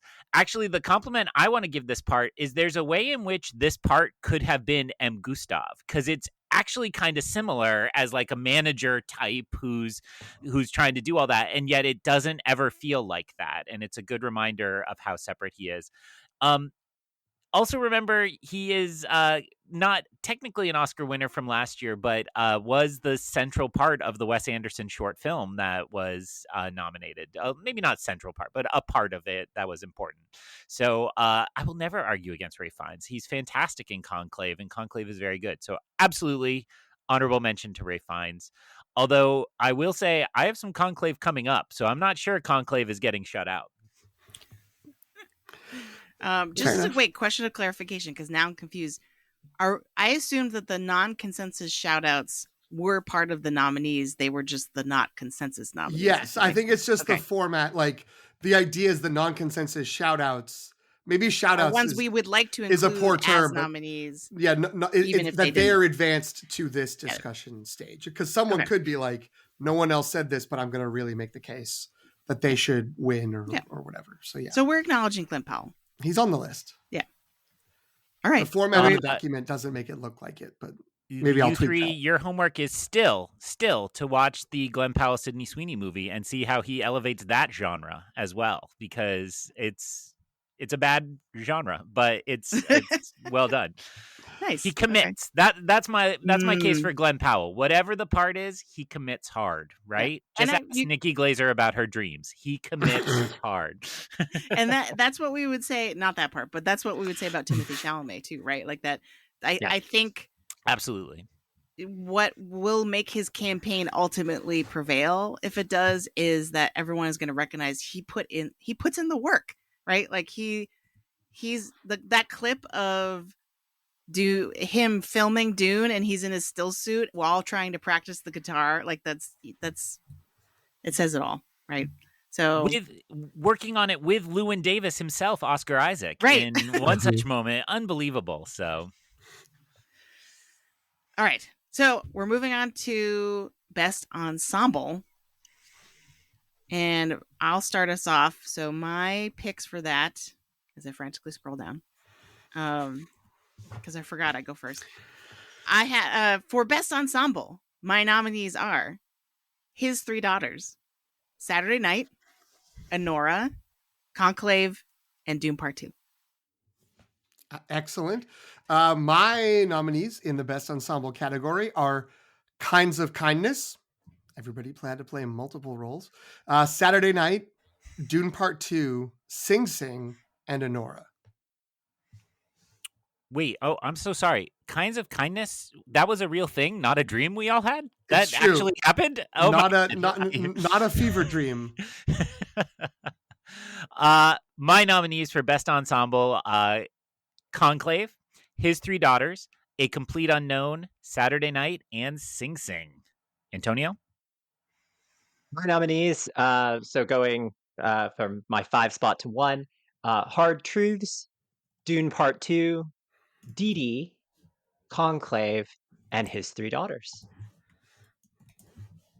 I just realized I said mine backwards, so I went from most excited to, but I'm excited for all of them, so I don't know. It matters. Yeah, what I've noticed, Jen, is like our rankings are align a lot.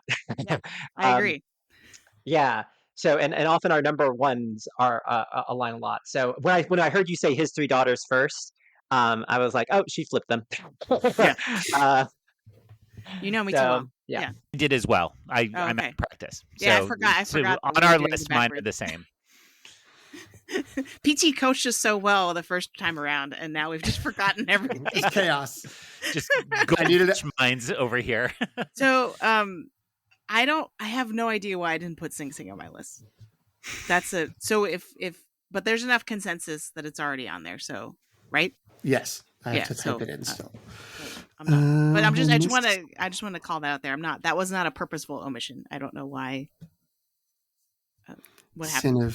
Let me go back and look at my list. Sin of omission and not commission. We have a lot of overlap. Our consensus nominees, there's 7 of them, I think. You listed Saturday Night twice, so I think there's. Well, okay. I mean, look how good that is. There's 6 of them. And it is Saturday Night. It is Dune Part 2. It is Anora, Conclave, His Three Daughters, and Sing Sing.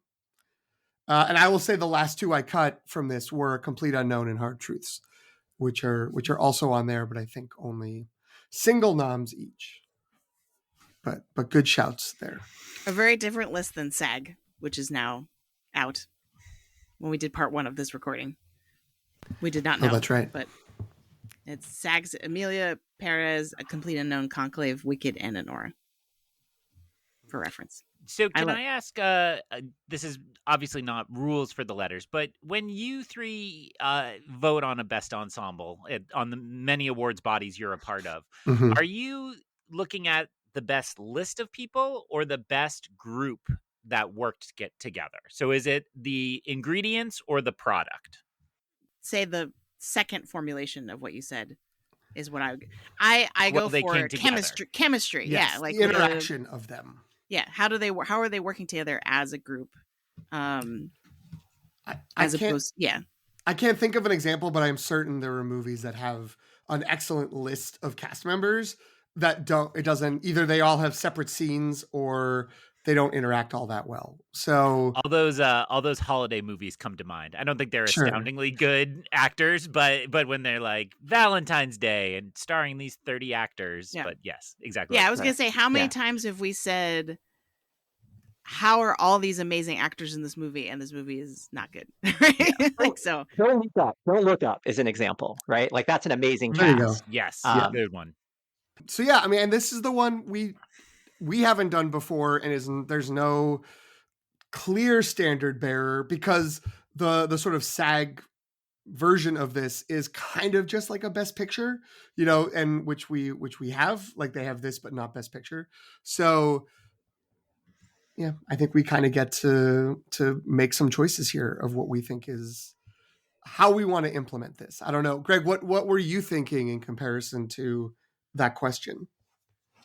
I definitely lean towards the chemistry, to the ingredients coming together and making a beautiful cake. Just to really torture the metaphor a little bit more. And so it's really hard for me. And Jen said it about her picks, but my five, it is like truly. They're very even, right? It's not a like somebody barely snuck in. So my number five was Sing Sing, and I think that's probably not going to make it to the top. So I will just give the shout out that to me, the astounding thing about Sing Sing is the magic trick of the end credits, where you're like, what? Why are they all listed as himself? And it's just incredible, and it's an incredible achievement.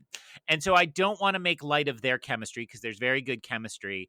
But I will say that when I think about that ensemble, it's much more like they went out there and they found these actors who had lived this life and they gave them a shot at a kind of upgrade in their career, and it was really incredible. So I think that is a great achievement, but I'll let that one kind of fade from my nominees. I will say when I really think about everything on this list, it gets very hard. I would say if I had to narrow it down to three, Conclave, His Three Daughters, and Saturday Night, to me, those are only good because of how well the actors play off of each other. And we just had a long Ray Fiennes talk, and he's fantastic. But he's fantastic because Tedesco sucks a vape and looks at him poorly, and because John Lithgow says "Whoa," and then how Stanley Tucci says "We will." It is a war. Like it only works because they play their parts so well. So I have a hard time picking between those three. And I could say similar wonderful things about His Three Daughters, which is so beautifully done in the interactions of those three characters.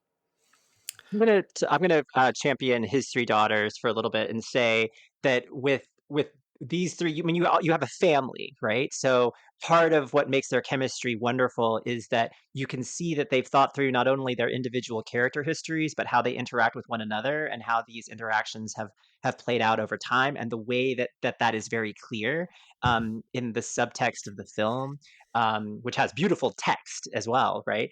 Is a credit to these actors and how they've developed this process. I remember that years back, this film was less successful, August Osage County, but I remember that part of their process was that the actors all lived together, like in a house for a certain amount of time. Everyone except for Benedict Cumberbatch, apparently, like Meryl Streep, Julia Roberts, they were all like living together to sort of like whatever. I don't know what the process was for these actors, but it certainly feels like this feels like a family. This feels like a real family. Everything down to like the way that they look at one another, the way that they don't look at one another.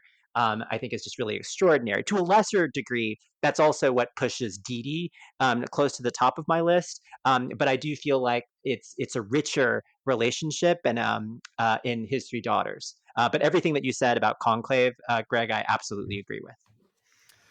I want to make a pitch here for what I think is the best movie that's on our list, and also like if I was doing this on my own, I would be like, well, this is the winner of this category, and that's Anora, which has I think to sort of Greg's question about chemistry, all the movies, the three movies you listed, Conclave, His Three Daughters, and Saturday Night, I do think have sort of to varying degrees or varying sizes, I should say, those qualities. But I think Honora particularly has that, with the sort of stylistic changes that happen over the movie with the same performers. I mean, obviously Mikey Madison there in the middle, but then you have the boyfriend slash husband who comes in, the trio of gangsters and their chemistry with each other and the way they interact, plus family members of various characters that pop up, co-workers at the club, the guy who runs the candy store on the boardwalk. There's all kinds of I think really great nuance between all of them individually, and also the way that they interact. So to me, that would be like, this is the best place to honor that movie, of the sort of categories that we have and the competition that we have. And I just think that like all these are great movies, but I think that one is a notch above, and I think it's a notch above because the ensemble works together so well. Yeah, if you just think about those shots of all of them sitting in the car. Those are so funny. And you feel, and I think, yeah, Honora. So my pitch right now, I'm kind of thinking I'm torn between Honora and his three daughters, I think, for the win. And I honorable mention for Sing Sing feels right, but I'll get to that in a second. But I think for Honora, when I think about that ensemble, it's a mix. It's because like Conclave is a very flashy kind of old school ensemble, right? Where it's like mostly big, acting titans with a couple other lesser knowns thrown in, and they're all doing a lot kind of together, right? Honora, I feel like on its very premise of how the story is constructed, makes it so that it's taking characters that in any other movie would be like the goons that you don't remember in the background, and makes them real characters, and those actors are really Our acting names are talent. PT, Greg, and Antonio, Jen. We're not just your goons in the background. How dare you? Earlier, I was going to joke that we should try to recreate the dogs in the car shot from Kinds of Kindness, but I think the same goes for the we could all sit in the car when we're at seas together, Yes. and take a picture of Just us as stare if we out were the in window. Nora. Yeah, just no one throw up. That's and then we'll be fine. So that's kind of my pitch. Is like it's an ensemble that's unlike any other that I've ever seen, in the sense that it's taking roles that traditionally would be pretty throwaway and kind of invisible, and making them central to the cast. So that's my pitch. And then for Sing Sing, I just feel bad that I left it off my list. and it really is like the ensemble, like the movie is about the ensemble there, right? It's a movie about making a show, putting on a show, and they're an ensemble of actors. So that's where I'm at. I will also I will finalize my pitch with I don't think we should get to the end of the awards and not give Honora anything. Again, I'm the most pro Honora. If we Have don't we get not it here, given it that's anything fine. yet? But it's gonna change. It's gonna cause some chaos maybe in our last two categories, because then I will feel like I need to push for Honora there, and I think it makes the most sense here. And we do have 2 wins already for his 3 daughters, so I kind of feel like and we also have 2 wins for Sing Sing. So while I think that all of those and Conclave and Saturday Night, which I think only the degree to which it works, and I think it does work quite well, is because of how well cast it is and how they all bounce off each other. So I don't mean to completely dismiss that, because I think if it weren't for some of these other questions of the wider awards, I might be pushing for that one, actually, like just because it is so successful on the ensemble. But I don't know. Like I would like Honora to win, and his 3 daughters as an honorable mention. We could do co-winners. If we want to do co-winners plus an honorable mention, we can. Who cares? There's no actual rules. We make it up. So I would also point out Sing Sing missed at SAG in a big way, to the point where its campaign is. I know we've been predicting its campaign fading for a long time, but now, because Clarence Macklin didn't get in for supporting, it was only Coleman Domingo, no ensemble, and that seemed like a huge blow to its campaign. So I found PT's case pretty compelling, and I agree. I think I've been one of the cooler voices on Honora, but it's not that it's not incredible, right? I think in my mind it suffered a little because of like everybody being like, wait till this blows your mind.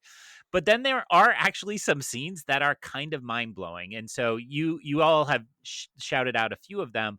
But for me, the scene where the goons first arrive at the house and the way that is choreographed, I can think of like few scenes that are better acted than the holding Annie on the couch, and like the screaming and just the absolute insanity of that. And I think the fault of the movie is that it looks so simple that it's masking how technically difficult that scene must have been to figure out. And so I again will put on my diplomat's hat and say, I, for one, speaking only for myself and not for the other members of the committee who have such high refined taste, will accept PT's offer of Honora an honorable mention to his 3 daughters, because we did already honor Carrie Coon, who is married to Tracy Letts, who wrote August Osage County. Can't ignore what he said, and are both now my Letterbox friends. So you should all follow them on Facebook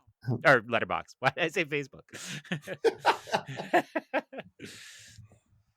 I didn't realize we turned this into like debate club. It's like Antonio, what's your moot court opinion on the situation? I'm fine with that compromise. That works for me. let's do it. On to best director. All right. Yes. Last so two. my nominees for best director are, and I'm doing it in the correct order this time, starting at the bottom of my list. Coralie Farjat for The Substance. Jane Schoenbrunn for I Saw the TV Glow. Mike Cheslick for Hundreds of Beavers. Ramel Ross for Nickel Boys. And Denis Villeneuve for Dune Part 2. Can I say something about, because I'm particularly proud of this grouping of nominees? Yes. Okay, can I tell you like my organizing principle? So for me, there's a lot of things that go into picking best director, but one of the most compelling things for me that I think often gets a little lost in the shuffle of award season is a singular vision of like a world of movies that kind of draw you into a place you've never been and showing you something in a way you've never seen it before, right? And I feel like that's why I picked these five, from the like crazy Looney Tunes world of Hundreds of Beavers to the like really eerie, it looks like LA, but it's clearly not our LA, this of The Substance, right? I think I Saw the TV Glow has such an aesthetic stamp to it that it's unlike any other movie I've ever seen. And, you know, obviously the world building in Dune Part 2, and Nickel Boy is just like completely upending what you think film is and what film looks like. So those are my picks. I really like them. I mean, great. I think a great collection. And I had it down to 6, which was hard because we're only supposed to have 5. So I think that you'll see, you might be able to guess via his absence who I'm not including in the list. But my 5 are Ryusuke Hamaguchi for Evil Does Not Exist, Jane Schoenbrunn for I Saw the TV Glow, Ramel Ross for Nickel Boys, Denis Villeneuve for Dune Part 2, and Brady Corbet for The Brutalists. Greg? Yeah, I will. Similar to Jen, I think I did a lot of singular visions, and for a long time, mine I was trying to find a list that was only debuts, because there are so many strong debut features this year. And if not debut, I know that's often a problematic label because they're like, actually, I've made 3 independent films that nobody saw before. But like early careers, there's a lot of rising stars in this category this year, which I think is really fantastic. All right, also putting mine in the correct order this time. Number 5. Dev Patel for Monkey Man, Greg Cass hype draft pick from early May. Sean Wang for DD because of everything Jen just said. Ramel Ross for Nickel Boys. Denis Villeneuve for Dune Part 2. And number 1, you know what's coming. James Mangold for A Complete Unknown. I didn't even have to say that. He made it into DGA. Did you see this? Oh, no, I didn't. But did? here's my pitch, very brief pitch for James Mangold, because I think he'll be left out of this conversation after this. I just want to say, James Mangold already made the definitive musical biopic, and he's like, I'll do it again.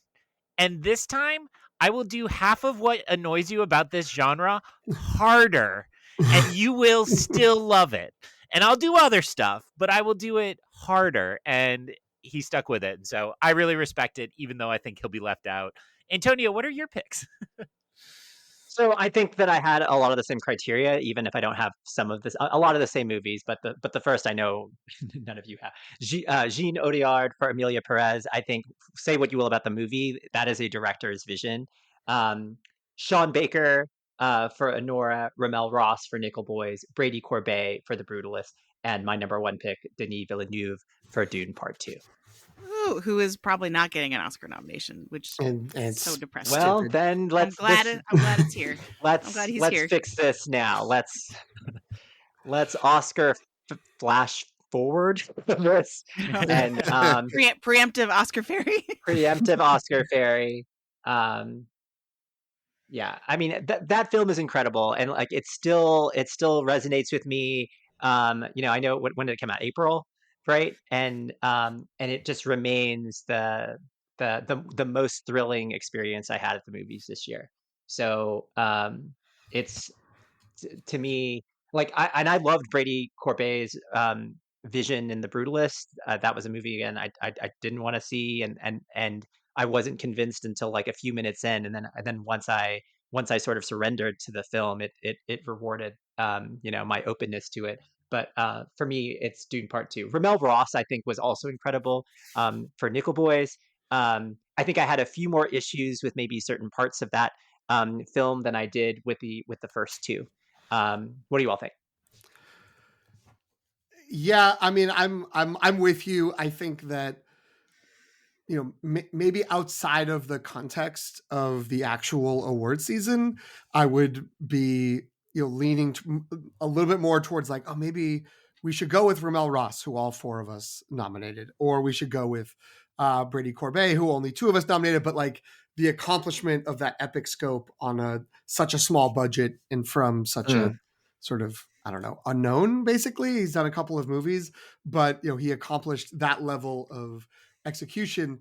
But I mean, I guess if we don't know if Ramel Ross is going to get a ton of awards, it might be a lot of first-time filmmaker or first-time feature awards at things like Indie Spirits and other smaller groups like that. But Brady Corbet is getting plenty of rewards.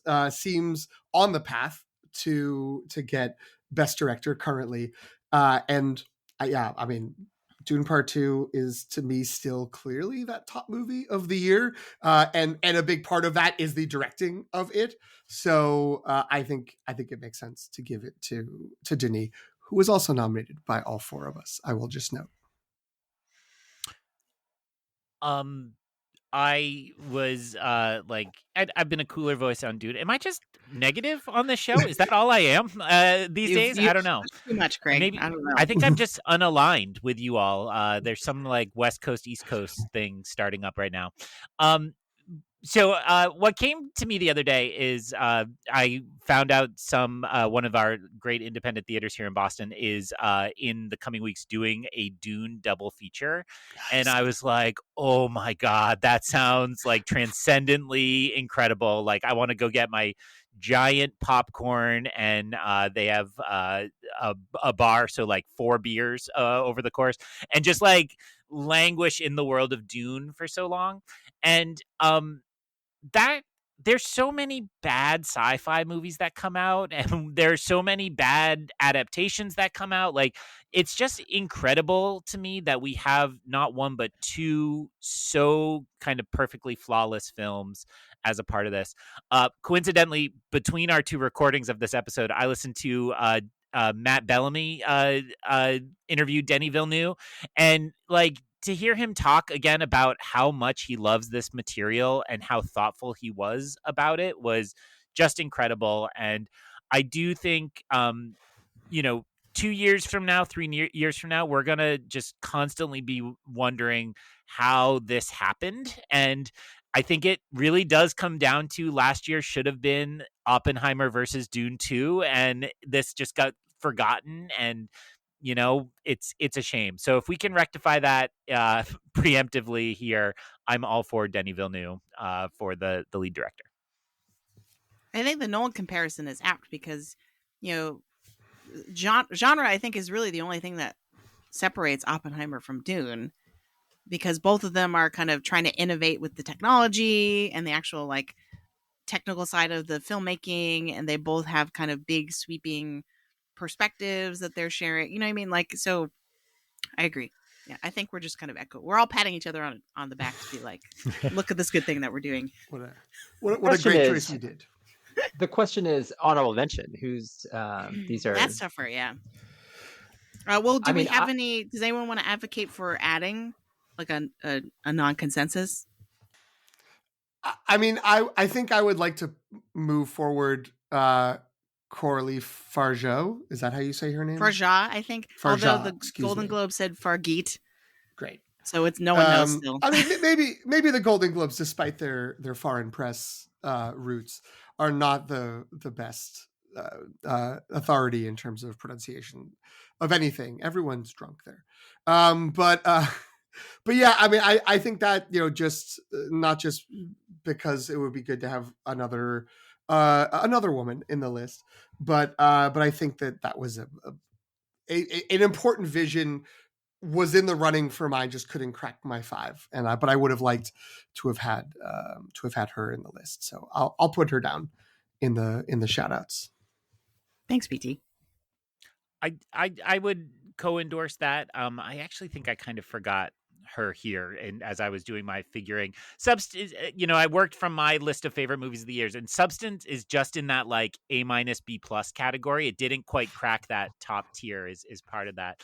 And I think I said this on our Substance episode, which people should listen to because it's really good. And I know we got to it early, so people have now finally found it on Mubi and such. But what I love about the feminist message of that film is you go in like virtue signaling, like, yes, I already know that, women are treated poorly by Hollywood. Thank you. And yes, I am enlightened just for showing up. And then the direction of that film makes you such a participant in the grossness of its world. And that is like so astounding that at a certain point you're just like, wow, I'm disgusting for seeing these things that the movie is giving me no choice for seeing. And it just really complicates it and makes you a participant in a way that means the social message can't feel preachy, because you're like, oh, I'm guilty of all of this, even as just somebody who goes to the movies a lot. And I think that's really cool. I'm not going to endorse it for honorable mention. So to get to the hard part of the conversation, all right. So my endorsement for honorable mention is going to be Ramel Ross. And this is a podcast about big swings. And Brady Corbett had a big swing, and it's an achievement of a film, and it's an excellent, excellent film, even if I'm a little cooler than some others on the call. But Ramel Ross tried to break movies, and I think that is inspiring. And though it's not always successful, as I said in my initial thoughts, I do think that this is an incredible way to try to break movies open and let other people play with that. So I would like to see us award Ramel Ross, who I believe is personal friends with you three, because you got bought by the campaign.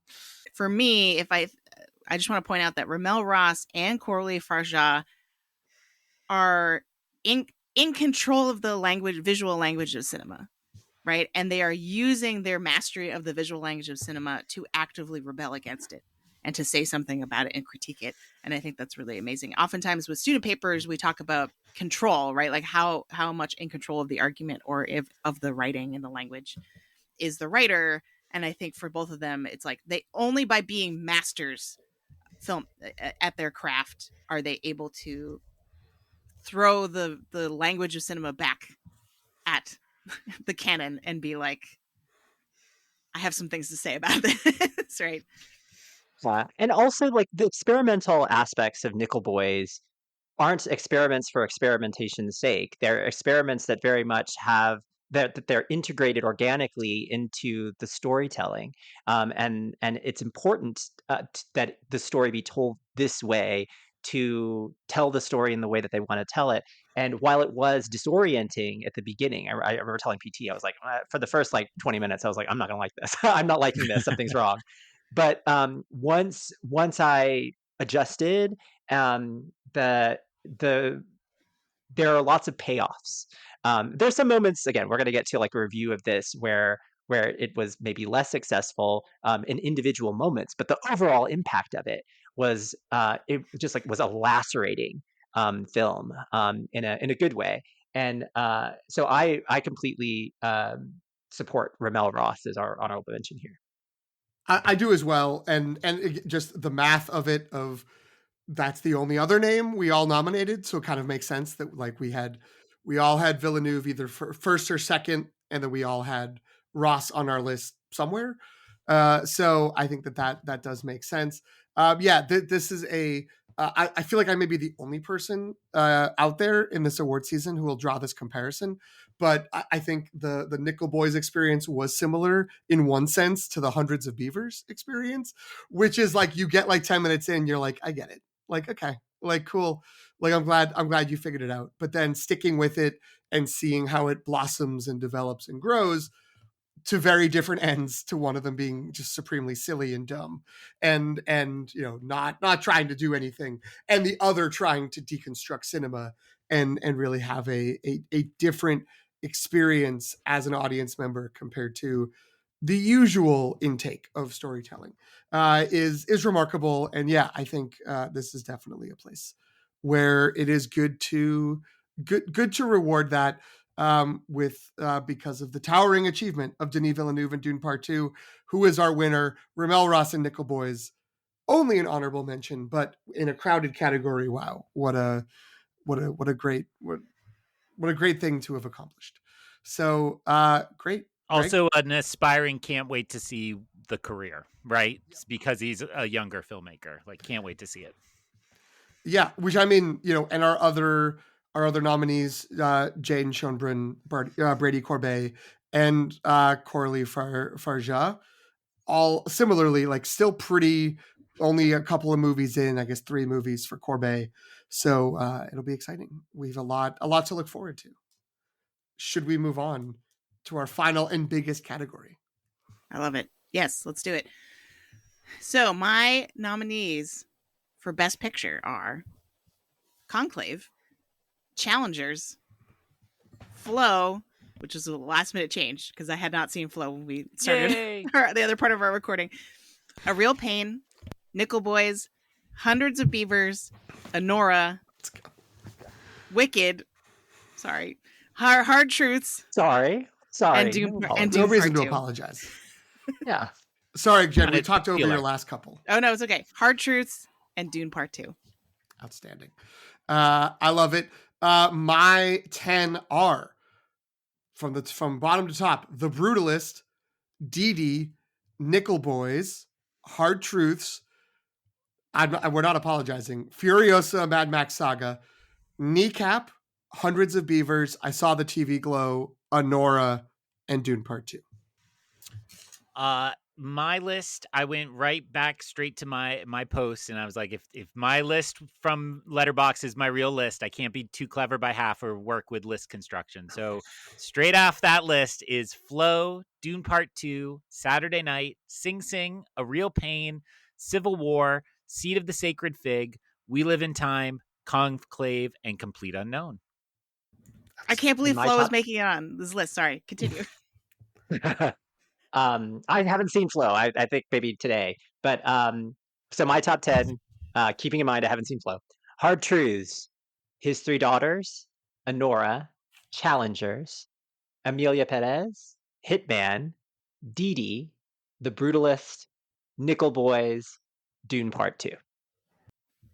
We have a lot of overlap. Just a shout out to Antonio for being so committed to Amelia Perez, and he's like, he knows it doesn't have a chance, but you've stuck with it, and you're like, I'll be the advocate for it because I do think it deserves more love than what we've ended up granting it as collectively as a show. Getting a lot of love from the industry, so it doesn't need a champion quite as much. But I still really respect that film and a lot of it, and a lot of the technical aspects of it and the performances in it. So yeah. Okay, I think I have all the ones. This is harder to do. I think I have all the places where we lined up. Please correct me if I'm wrong, if I'm missing anyone that had overlap. But consensus nominees: Dune Part 2, Hard Truths, Hundreds of Beavers, Nickel Boys, A Real Pain, Conclave, Flow, Challengers, The Brutalist, Anora, and Dee Dee. I think that's everyone, right? So that's 11, right? I think so. So we're making a cut? Or wait, are we going down to 5? I can't remember now. No, I think we're just choosing. I don't think just a winner. We had 10 just each. choose a winner. Yeah, I think we just choose a winner and an honorable mention. And our winner's Dune Part 2, right? We're just going to go with that. So really, that's clearly the best movie of the year. Really interesting that A Real Pain made it on here, but I don't think we gave A Real Pain anything else. Did we? It was, I think it got moved to like an original screenplay, but it didn't win. Yeah. But it was one of the consensus nominees. But I think we all sort of sidestepped Kieran Culkin Right, because he's probably going to win. So because he's probably going to win. Yeah, So yeah, that's fair. we didn't consensus him or non-consensus shout out because I think we're all just like, he's fine. He's doing great. Okay, let's just have a little bit of real talk. My number one, I stand alone on, and that's fine. I understand I'm a little hotter on Complete Unknown than you two, and Jen hasn't seen it. But the fact that Hundreds of Beavers gets multiple votes for Best Picture of the Year is absurd if Complete Unknown is not also on your list. Just a little bit of shame. That's all I want to share. That's Just fair. a little bit. Wait, have you seen it? I have seen it. It was fine. All right. Like, look, if me and my buddy could also have a green screen and like 2 weeks of free time, I could come up with that as well. All right. So I'm just putting it out there. You guys are a little too mean on Complete Unknown. Jen, you are innocent because you haven't seen it. Complete Unknown was like number 12 for me. Like, it was there. The problem is there's been a lot of good movies this year. And in fact, I just moved it to a non-consensus shout out because I do think it deserves on its own to be in the conversation. And I think anyone's number one deserves to be in the conversation. A Complete Unknown was, I think, 12 on my list too. Like Conclave and A Complete Unknown just barely missed my list. I agree. It's an excellent film. Okay, this is a very motley crew of films, though, right? Yeah. So We contain multitudes. we do. I mean, this is the glory of a long list, right? Is that we can include things for genres that traditionally don't get considered here. So, but what do we consider our sort of main? I mean, I guess we can take a look at our rankings too, right? I mean, Dune Part 2, 3 of us had it as our number one pick. Yeah, that's true. Poor Greg. Poor Greg. I'm Greg's sorry, just Greg. like, you haven't been breathing enough ash to really be able to get with us recently. We should laugh at that. Yeah, this is so interesting because you're right. It's a very diverse list. I feel like as the math would support Dune Part 2 being our winner. However, I do want our winner to represent all four of us in some way. You know what I mean?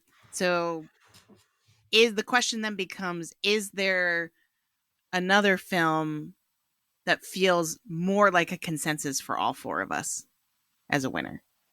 What's interesting is how that next tier is really hampered by 3 of the 4 of us have seen it, right? So, you know, we almost got there when we rescheduled the end of this recording, but I'm still like 3 hours from seeing Hard Truths. I'm going to go shovel the snow, and then I'm going to get in my boots and walk down to the T and go see Hard Truths. So we didn't get there. You know, there was another one on that list. Complete Unknown would fall into that category, but we've already discussed that. Brutalist falls into that category. And I'm not just now shaming Jen. That's why I started with the one I haven't seen.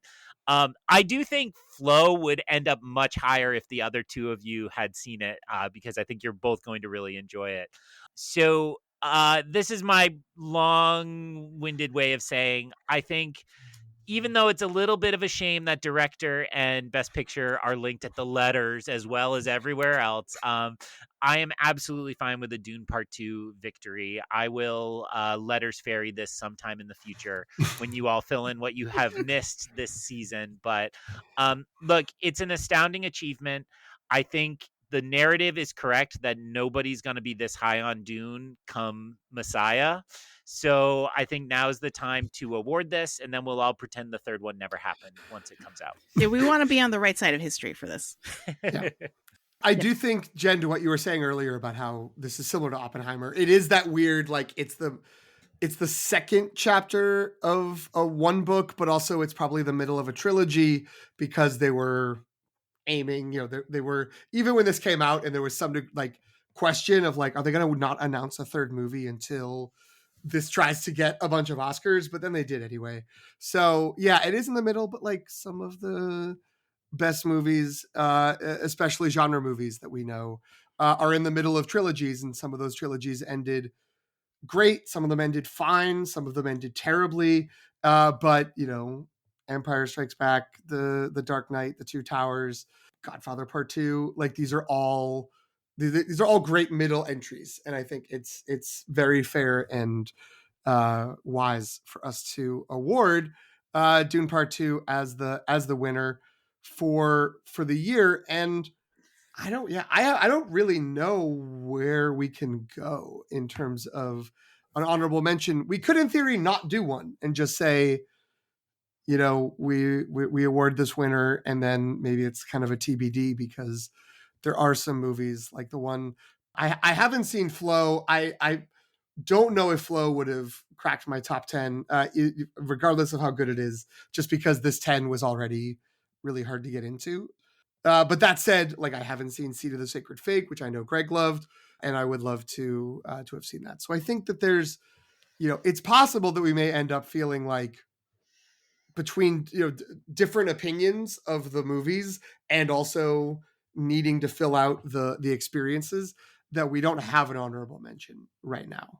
But I'm willing to be persuaded against that, because Doom Part 2, 3 of us put it as our number one, and then I'm like, well, what's math, like, numerically, what's the next one after that has the most consensus?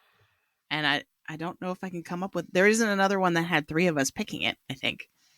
No, there are, like, 3 of us picked Nickel Boys, 3 of us picked I'm surprised. Hard Truths, but okay. then Greg hasn't seen that. Yeah. I don't want the narrative of this letters to be us against Greg. Like, that's, I mean, everyone but Greg. East Side versus West Side. Yeah, I'm looking at these results. Yeah, too late. Sorry, Jen. Yeah, too late. Oh. So PT just made a compelling pitch. I want to make a different pitch for an honorable mention, which is, the spirit of this show is 50% blockbusters, 50% art house. Dune Part 2 kind of straddles that line. So I want to propose our honorable mention is one of 2 films which we would put on the list of more people should see this. This is the kind of version of us that, we have the version of us in our sweats and hoodies, but we have the version of us that actually tries sometimes and gets dressed up a little bit. And so that version of us, I want to propose an honorable mention to either His Three Daughters, a film that peaked very early, but is beloved by all of us, or I Saw the TV Glow, which is that kind of classic art house experience. I know only PT nominated that here, I believe. But I think those 2, to me, represent the other side of who we are as a group of 4 astute critics. And I want to see a little love thrown to something like that. I'm going to yes and that. What about Dee Dee? Because Dee Dee could have easily made my list. It's probably the next one. It's probably my number 11. I mean, same thing with His Three Daughters. Yeah, Dee Dee's next, then His Three Daughters. Dee Dee has not won an award. Is that correct? Joan Chen won. That's right. Won. Supporting actress. Okay. But I Saw the TV Glow. Didn't it win? It co-won the screenplay, right? It co-won screenplay. Yeah, these movies have all been represented up to this point, which is not a reason to not do that. I mean, and we also could have, because again, there's no real rules. We can do multiple honorable mentions under picture, like, if we want to. I was just gonna say 3 of us picked. Yeah, but they're all leaving out Greg. What was your other solution? I just noticed. I was just noticing Anora is also on 3 of the lists. Well, see, look, there are critics who just are like, "What's the consensus? I'll just go with them." And then there are those of us who stand on principle and see all the movies and go with our hearts. And Greg, I was told that this was a hearts exercise, not a what are the odds exercise. So some of the favorites of award season got off my list. So just because I don't want Jen to think I'm hurt, even though I will go cry into my pillow for the 3 hours between now and my screening of Hard Truths, I will take my suggestion that we honor a small film, and I will say Dee Dee works in that slot. So I will take Jen's yes and for Dee Dee. So let's make Dee Dee our honorable mention, because that is exactly the kind of film we all love and that we all champion. And, honestly, my year in movie going is always about making sure I go to my AMC, but I also hit up my art house theater. So I want those 2 movies as our winners for the Best Picture LTR award. Feels great to me. And if you go find the guy wearing the Dee Dee hat in my neighborhood. Oh, yes. Yeah, and if you go back and listen, which you should if you haven't, if you go back and listen to our episode about DD, we all have glowing praise for it. Like I remember that episode being a love fest. So, Mm-hmm. and I think actually it's actually really fitting because I feel like one of our favorite things about that movie was how accurately it captured a moment in time culturally. And I think for all of us, yeah, there's a little bit of age difference between us, but I think what the moment that's captured in that film and like the time of life captured in that film really hit home with all of us. And so I think that actually to represent the four of us, I think that's probably a good pick. I'm down. I like it. All right. Do we want to do one last reading of all of our winners? In Best Supporting Actor, we have awarded the letter to Clarence Macklin in Sing Sing, honorable mention to Josh O'Connor in Challengers. In Supporting Actress, Joan Chen for Dee Dee is our winner, and Michelle Austin in Hard Truths is our honorable mention. Adapted Screenplay, Sing Sing is the winner. Hitman, an honorable mention. Original Screenplay, co-winners, it's a tie. I Saw the TV Glow and His Three Daughters are both listed as winners. Best Actress, Marianne Jean-Baptiste for Hard Truths. And our honorable mention was Carrie Coon in His Three Daughters. Best Actor, we had Timothée Chalamet listed for both A Complete Unknown and Dune Part 2 as our winner. And Ray Fiennes in Conclave as our honorable mention. For Best Ensemble, the winner was Honora with an honorable mention to His Three Daughters. Best Director was Denis Villeneuve for Dune Part 2, and honorable mention to Ramel Ross for Nickel Boys. And finally, in Picture, Dune Part 2 is our winner with Dee Dee as our honorable mention. That's our letters. These are great picks. I feel great about it. Excellent picks. Yeah. We did I really love well, the picks especially and I love the full list. So when PT assembles the list of whatever it ends up looking like, people should grab that. Remember, on Letterboxd, you can make a copy of a list, so you can copy that and just make it your homework for the year of streaming ahead. Mm-hmm. amazing. Yeah, I think we did really well, which the Academy doesn't always do that well. We spread the love really well, I think, and like this is a good, feels good. I think having the, we approached it more like a critics group instead of just blind voting. It's having the conversation about it, and I think that that does help. The great unknown, not a complete unknown, but the great unknown will be if we ever get to the point of going back into an earlier category and changing the results. Once we get to like, well, wait a minute, if we're going to give this movie Best Director, we should go back and change Supporting Actress or something. Which I was curious if we would get there this time, but we didn't. We worked together. We had some disparate takes, I think, on the movies this year, but I think we have a good consensus list here. That's going to be a fine collection of movies that will hold up well. Yeah, I was half expecting as you're reading it to be like, oh no, we didn't award anything to this movie, or oh no, we gave too much to this movie, but I think it was really well balanced.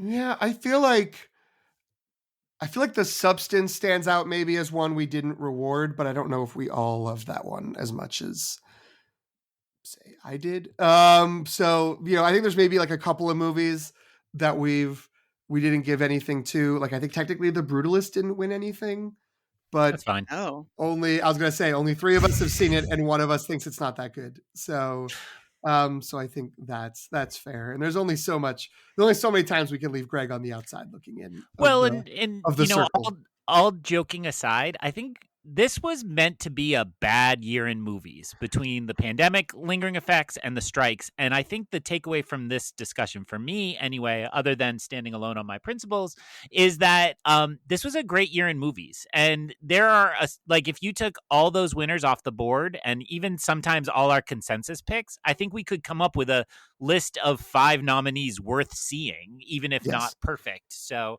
I continue to be shocked at how good 2024 was. And whereas it was supposed to be the let's survive this year and then the good stuff will come back, I think 2025 is going to look pretty grim in comparison in some ways.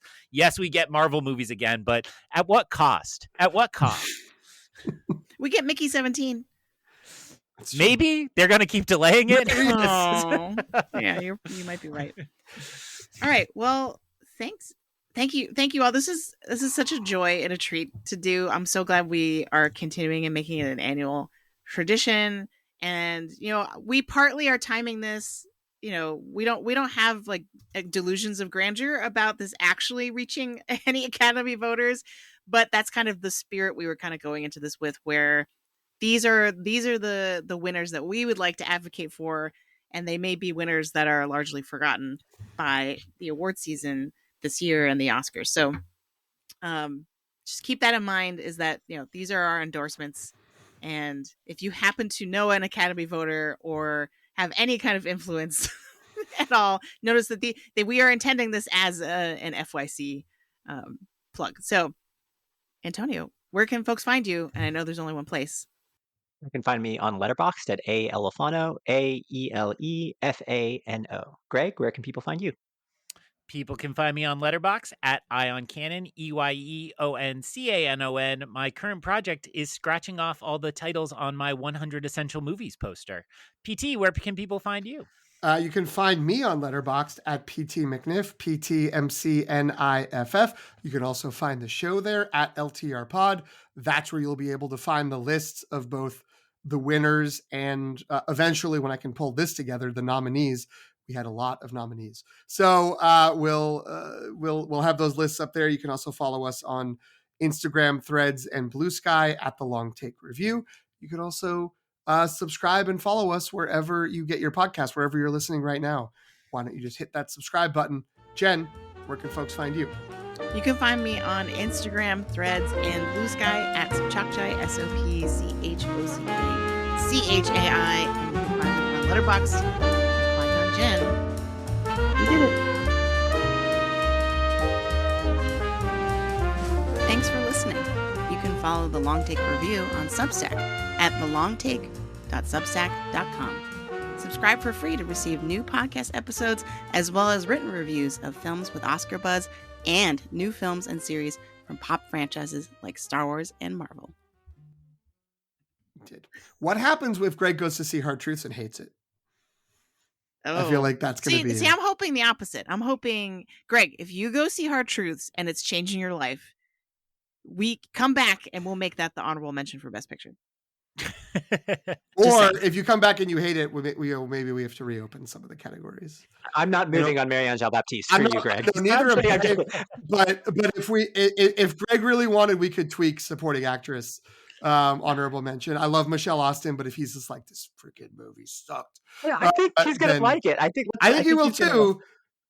But I also want to lower the expectations before he goes. I want to be like, Greg, maybe you'll hate this. Greg, maybe you're not going to like it. I'm double featuring that and the Almodovar movie, which none of us have seen. Cool. So yeah, again, I will be out there on my own, seeing good films and judging them without the help of Gold Derby. Wow. Wow.